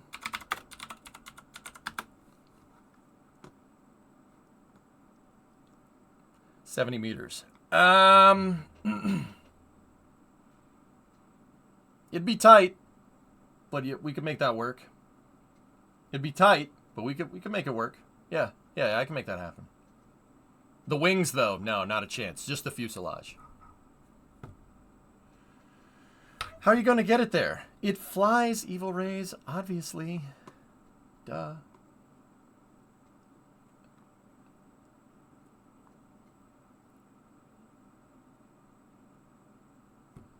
Fate loves irony, King. Don't you think?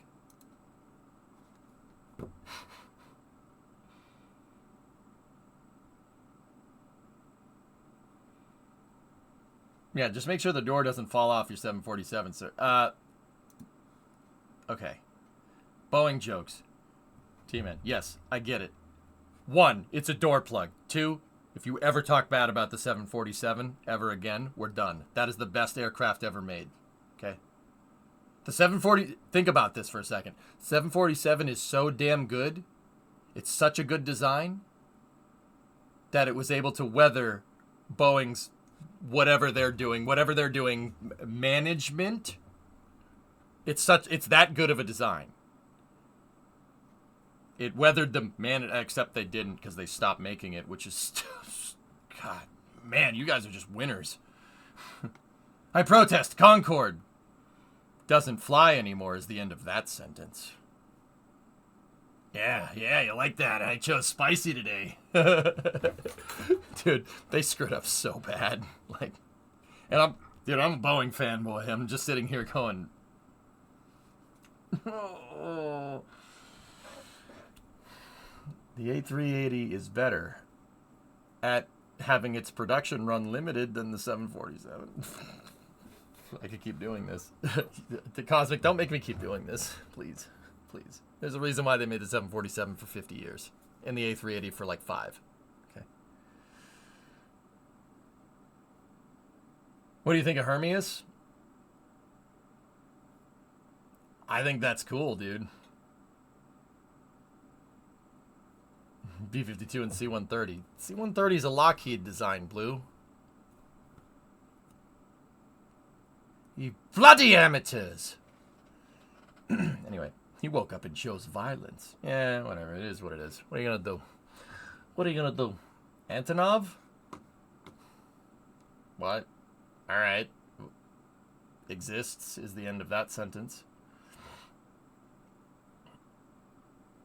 EJ has ethics. He would not get a Lockheed. Wait, what? Wait, no, no. Lockheed makes good planes. What are you talking about?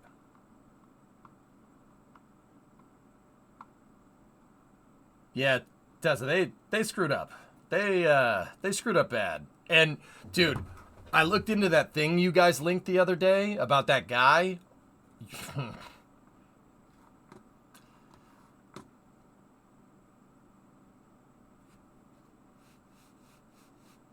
Okay. Concorde's nice. That's a nice plane. I think that Concorde's my favorite with the 747 right behind it. And then the Convair 990 is the third place for passenger planes. For passenger planes from the jet age. Yeah. Conspiracy theories are legit dodgy. Let the courts decide. Yeah. I'm not going to say that isn't a little suspect timing, but innocent until proven guilty, you know what I mean? Yeah, Geek, yeah. Yeah, King, yeah, that guy. Yeah, I looked into that. That's not suspect at all, right? That's totally normal. Whistleblowers just offing themselves randomly. That's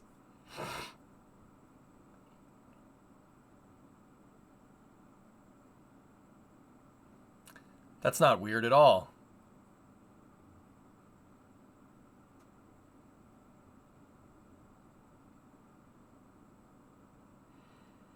Yeah, Ruinous. Yeah. That's hey, whatever. Like, once again, you gotta weigh it. I think we'll let the courts decide because, he was testifying. So, please, courts, do your thing. Do the thing, and do me a favor and don't call Saul this time. Okay.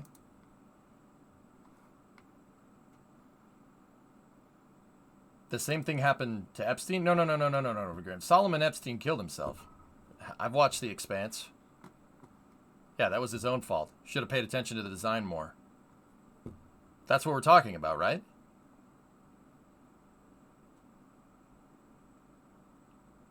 Wait, what are you talking about?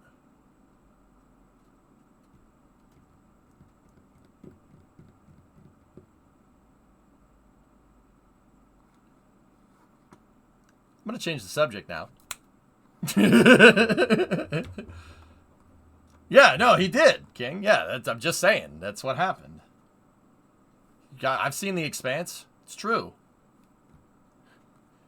I don't know if I laid it on thick enough, but that was the key to stop talking about that. Like, I don't know. Maybe I didn't lay that on thick enough, just in case anybody was wondering. I'm trying to steer the ship away from the iceberg. You know what I mean? Go helm 108, helm to 108. You know, what's the red dot on your hat? You missed me, bitch. Sorry. Oh, excuse me. I gotta time myself out. He won't stand still.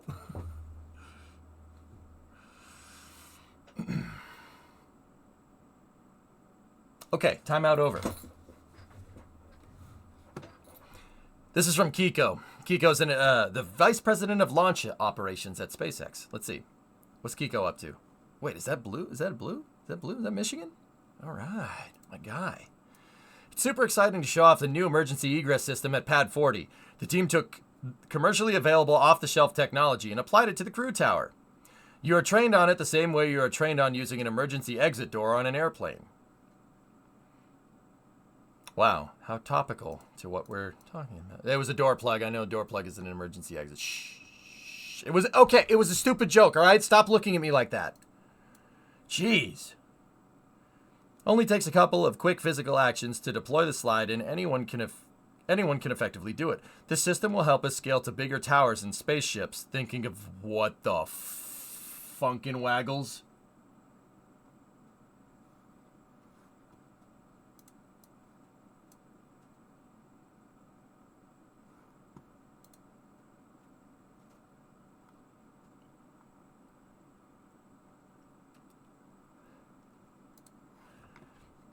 Only takes a couple of quick physical actions to deploy the slide, and anyone can effectively do it.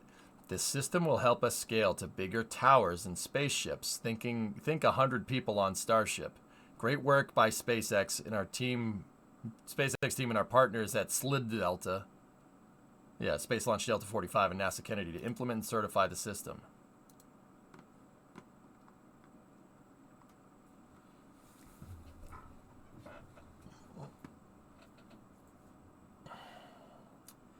There's a vid on the SpaceX tweet. Yeah, Hell Hydra, we were just looking at that. Dude, that guy was going fast down that thing, man.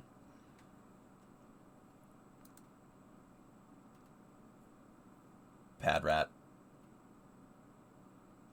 Dude. Dude. I don't know. Would you guys do it? I'd do it. It'd be fun. It's a little sketch, but it'd be fun. I mean, it's certainly better. Have you guys... that is an off-the-shelf...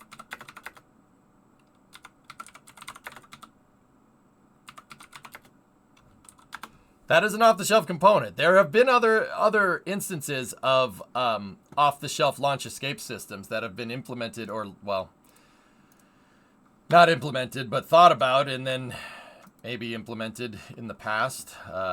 Here.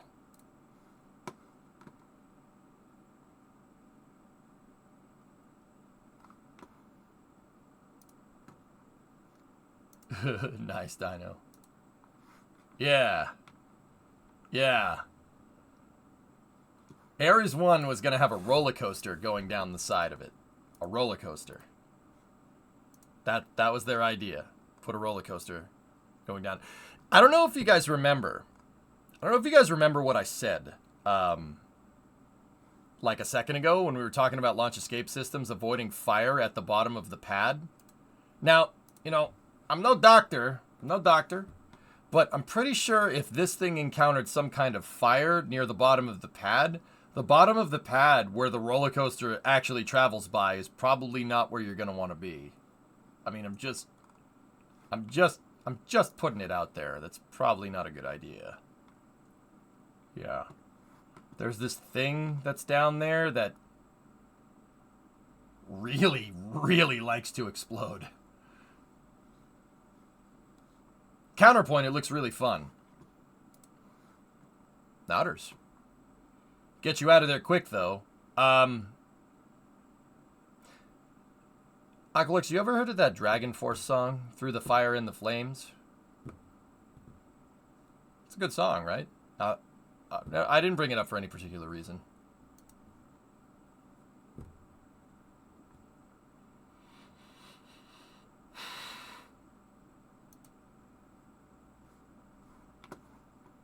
Either way, cool design. That's pretty sweet. I don't hate it. Herman Lee is also one of the nicest people. Yeah, that guy's cool. He streams on Twitch, man. Yeah, that guy's cool as hell. So yeah. That's pretty good. Anyway, let's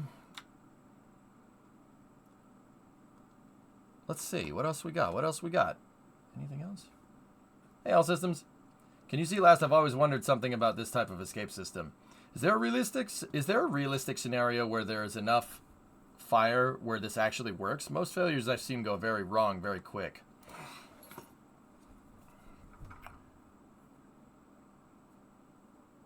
So, King, we were just talking about like laissez-faire safety, et cetera, right? Like, and how you don't want to be like that. Now, is there a scenario where this thing would be used on the regular? No, probably not. Right? Is there a scenario where it would be used? Yeah, maybe. It really depends. Now, with that being said,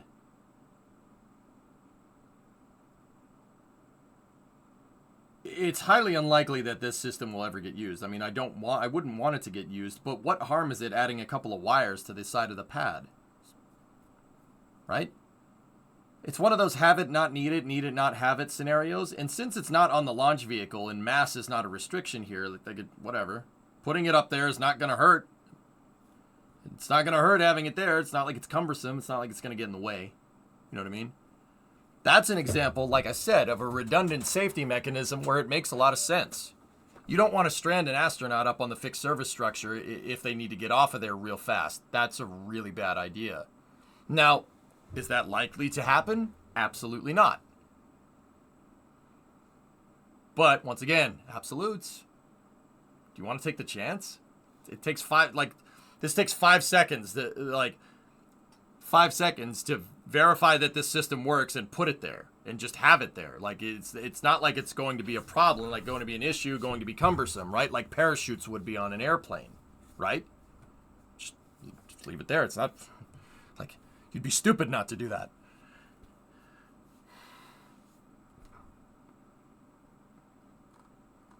Right? Like, why not?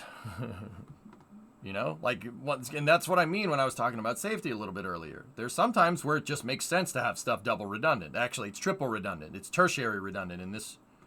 It's primary, secondary, tertiary. Primary is the elevator, secondary is the stairs, tertiary is the wire. So, it can't hurt adding this. Takes 2 seconds on a spaceflight time scale. It probably took about a couple months to get that thing working. A couple of months in spaceflight is nothing. It's 5 seconds to mere mortals like us. You better to have it and not need it not have it.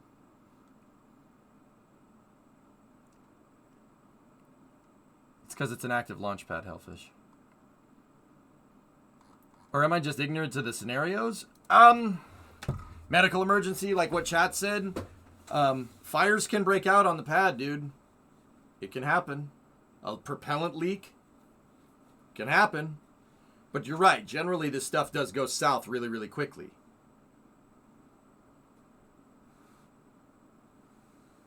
Yes, it's relative. Yes, Den. Mm-hmm. Rabid case of the munchies. Forgot your car keys. Hey, there's a lot of scenarios, man. No, okay, what's a scenario where the slide wire baskets would get used? I don't think I've ever seen an example of them being used, ever. They've never been utilized, ever. Now, that's probably a good thing, But, see... King, I always try to figure out, is there a precedent for this? Is there a scenario for this? And if I can't figure one out, here's my next thing. NASA insists on it. SpaceX insists on it. They insisted on it for Starship. That's what was implied in Kiko's tweet there. Now, if NASA insisted on it, we know that Dragon is part of Commercial Crew, and maybe they insisted that it's there. Maybe SpaceX isn't too gung-ho about it. But SpaceX clearly wants to implement something like this for Starship when people fly on Starship. If SpaceX sees that as a redundant system that's needed, I would say that there's probably a damn good reason why it's there. Can I think of that scenario off the top of my head? No. A fire. Just a fire at the bottom of the pad. It's probably that's it. That's all I can think of.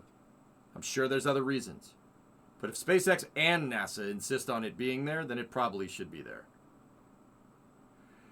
Were they around for Apollo? No.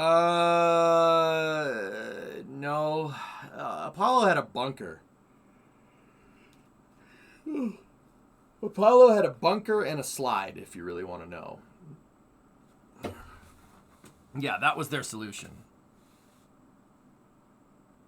Cryo spills. Yep, yep. I don't think. Yeah, I don't think Apollo actually had something like that.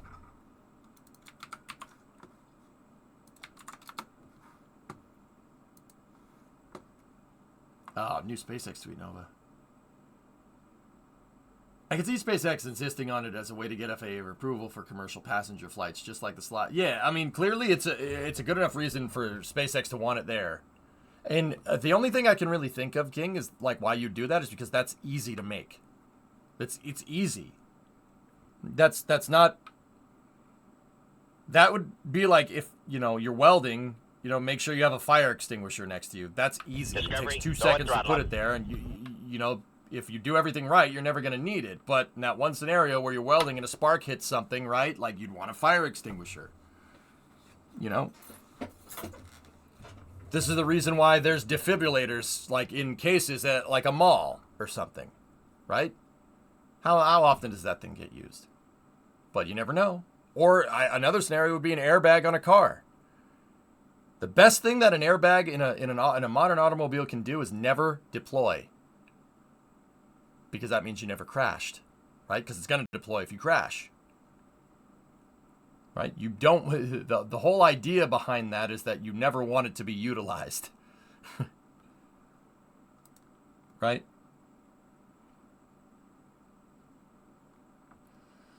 So you don't catch the rug on fire. Yeah, geek. Yeah. Had a bad experience once. With the Takata scandal, you are wrong. Yeah. Thumper. Yeah, all the other scenarios didn't help the point that I was trying to make. Just that one. You just listen to that one. Oh, you aren't wrong. Oh, okay. Dude, I thought you were giving me crap again. Sorry, I didn't read it good enough. I need to go to the Center for Kids Who Can't Read Good and want to learn to do other good things. Yeah, right? Yeah, exactly. Yeah. You definitely don't want that. My Mustang had Takatas in it. I did not find out if they worked. I just took it to Ford and I was like, please fix this.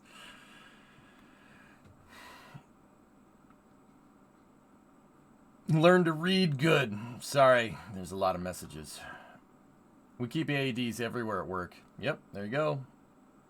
Yeah, here, take a look. SpaceX just posted this. Dragon 2 vertical on Pad 40. Dude, I was right. That was the first Dragon. This is the first Dragon 2 ever to launch from Pad 40.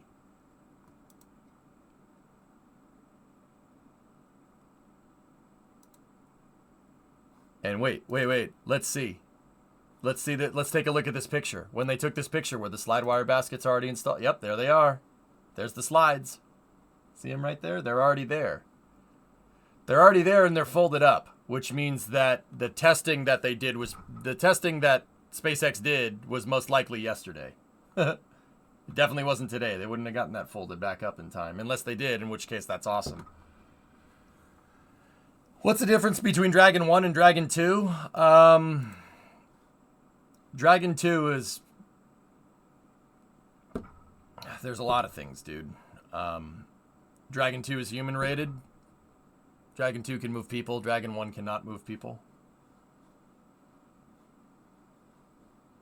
Thumper, you were at VW for the diesel and the airbag scandals. Fun times with a wall of rusty explosives and parts. Oh, jeez. Actually, Thumper, speaking of diesel scandals, did you hear that Cummins got caught the other day doing something like that? Interestingly enough.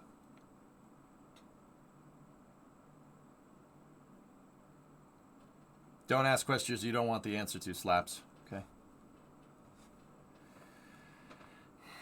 I did not hear about that. Yeah. I was reading something about Cummins getting busted for emissions, interestingly enough.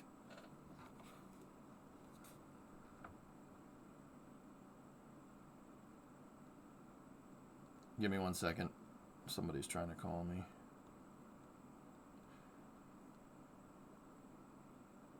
Discovery, go at throttle up.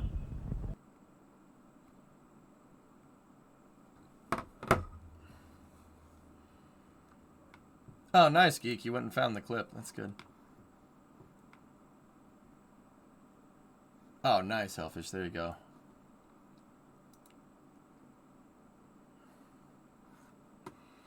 All right. Anything else, dudes? I don't. I think that's actually everything. I want Starship to fly more. I think Starship flying more would be good. We should have that. Hi from Tiny Victory. Hello, Tiny Victory.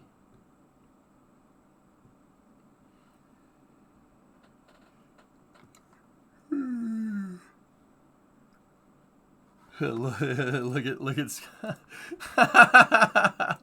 I'd really like to know what kind of static charge you build up on this ride.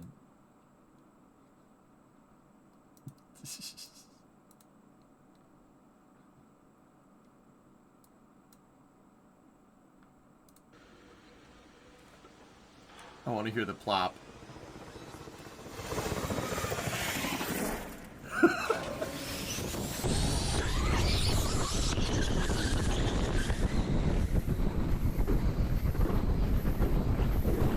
Dude, that's fast, man.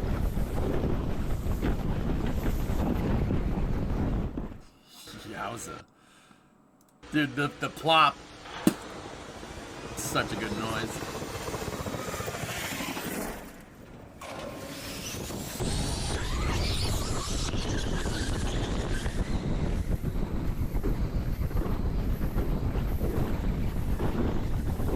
That's really fast.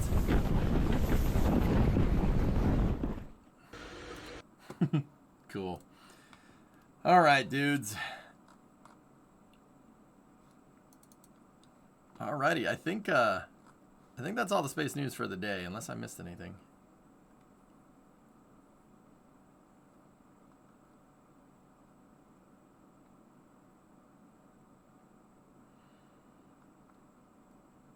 Wee slide, nice.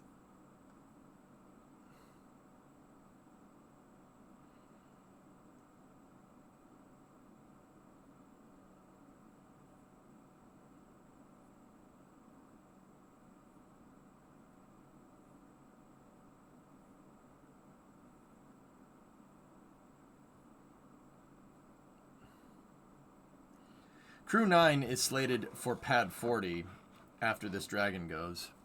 Crew 9, huh? Question, the rocket's on fire behind you. How far down the wire does the slide have to be before you hop in the top?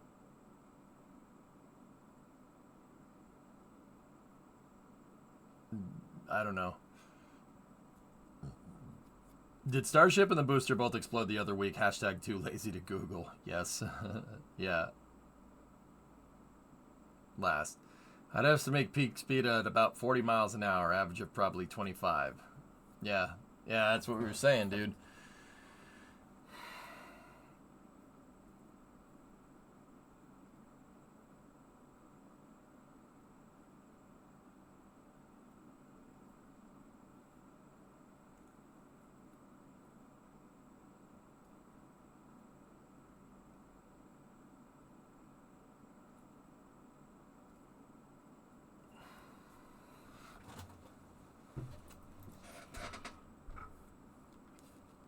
Technically, Starship didn't blow up, more than likely broke up. Do you think if someone was too lazy to Google and ask that question, Hellfist, that they'd really be looking for a technical explanation?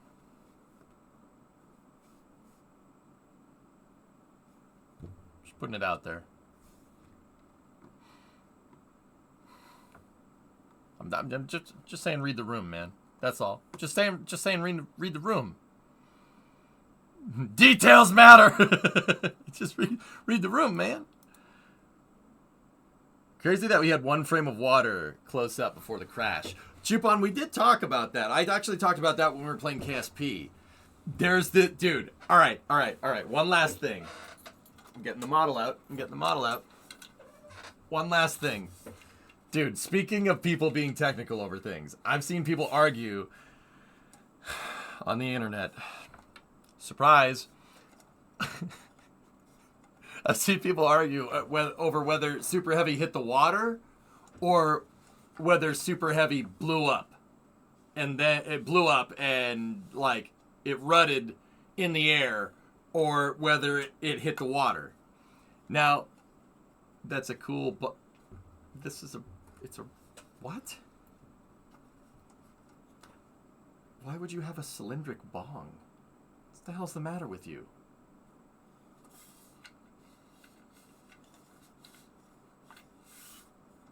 What kind of bong are you smoking out of, pal? Anyway, so they're saying the booster is coming back down. And I'm telling you, from those first-person views, like the last frame that we had from Super Heavy, it definitely looks like it hit the water, right? But SpaceX said that it had a RUD. SpaceX said it had a RUD at about 460, I think it was 467, but so let's say 460 meters off the surface, all right? Now, what I was thinking about this. You know, did it blow up, or did it, you know, start the engines and did it go into the water? I think it's a combination of both. It is entirely possible that there was a hard start scenario during relight. It blew the bottom of the booster off, right? And then the booster, what was left of it, hit the water. I'm pretty sure that's what happened. So now, how does that explain that last frame that we see where it clearly looks like the bottom of the booster is hitting water? Well, if all your batteries and camera systems are up here and antennas are up here and there's an explosion down here, you might be getting a couple visuals of a booster that has the bottom completely blown off coming in for a landing, which is that's pretty likely. You can get, just because the bottom exploded doesn't mean that the top is gone too. It's not Kerbal, right? Like, even in Kerbal, you sometimes get pieces back, right? So what I'm thinking is that the booster rutted, bottom exploded, but we were still getting telemetry because all the telemetry equipment's up here, and then what was left of it slammed into the water. Now, here's the thing. If you look at the speed that it's going, right? The last frame that we get from Super Heavy is like 1,100 kilometers an hour. That's fast. That's probably about 350 meters a second. So if the booster did encounter a RUD event at 460 meters and it's going 350 meters a second, that means it's going to happen about this fast. Start, water. About that quickly. Which means it's very likely that the bottom exploded and then immediately right after that, before the top could blow up in some kind of resonant explosion, the rest of it hit the water going supersonic speeds. Which is probably what happened. That's my guess. But yeah, people are going to argue about everything. I'm pretty sure that that's what happened.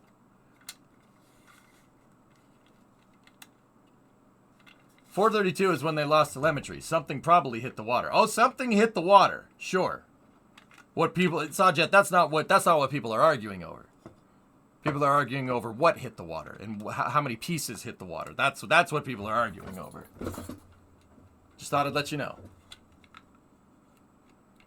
I mean, once again, you're going 350 meters a second. 400 meters off the deck means 1.5 seconds until you hit the water. The water came up very quickly. Just saying. No. At the last 1/10 of a second, the booster refused to touch the water. Oh, yeah.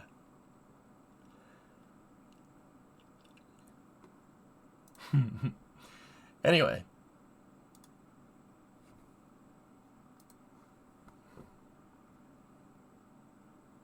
Jesus booster.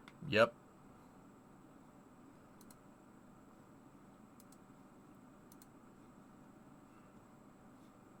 Give me 1 second.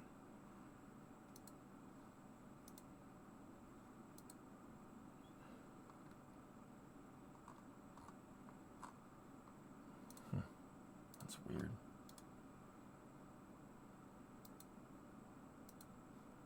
But why was it so fast, so close to the water? Well, Mikey, it was trying to fire its engines so it would stop. And then, like, hover over the water for a second and then, plunge into the water. The engines didn't go. They didn't fire. So when you're trying to land a rocket and the landing engine doesn't fire, well, there you go. There's your answer.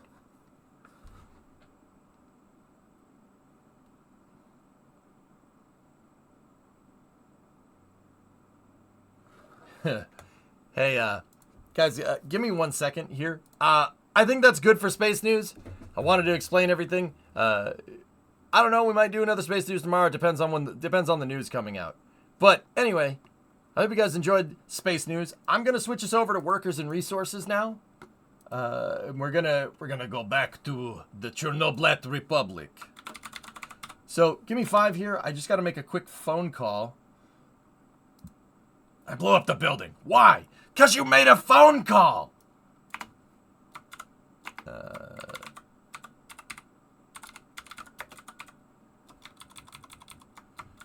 And we will get into workers here.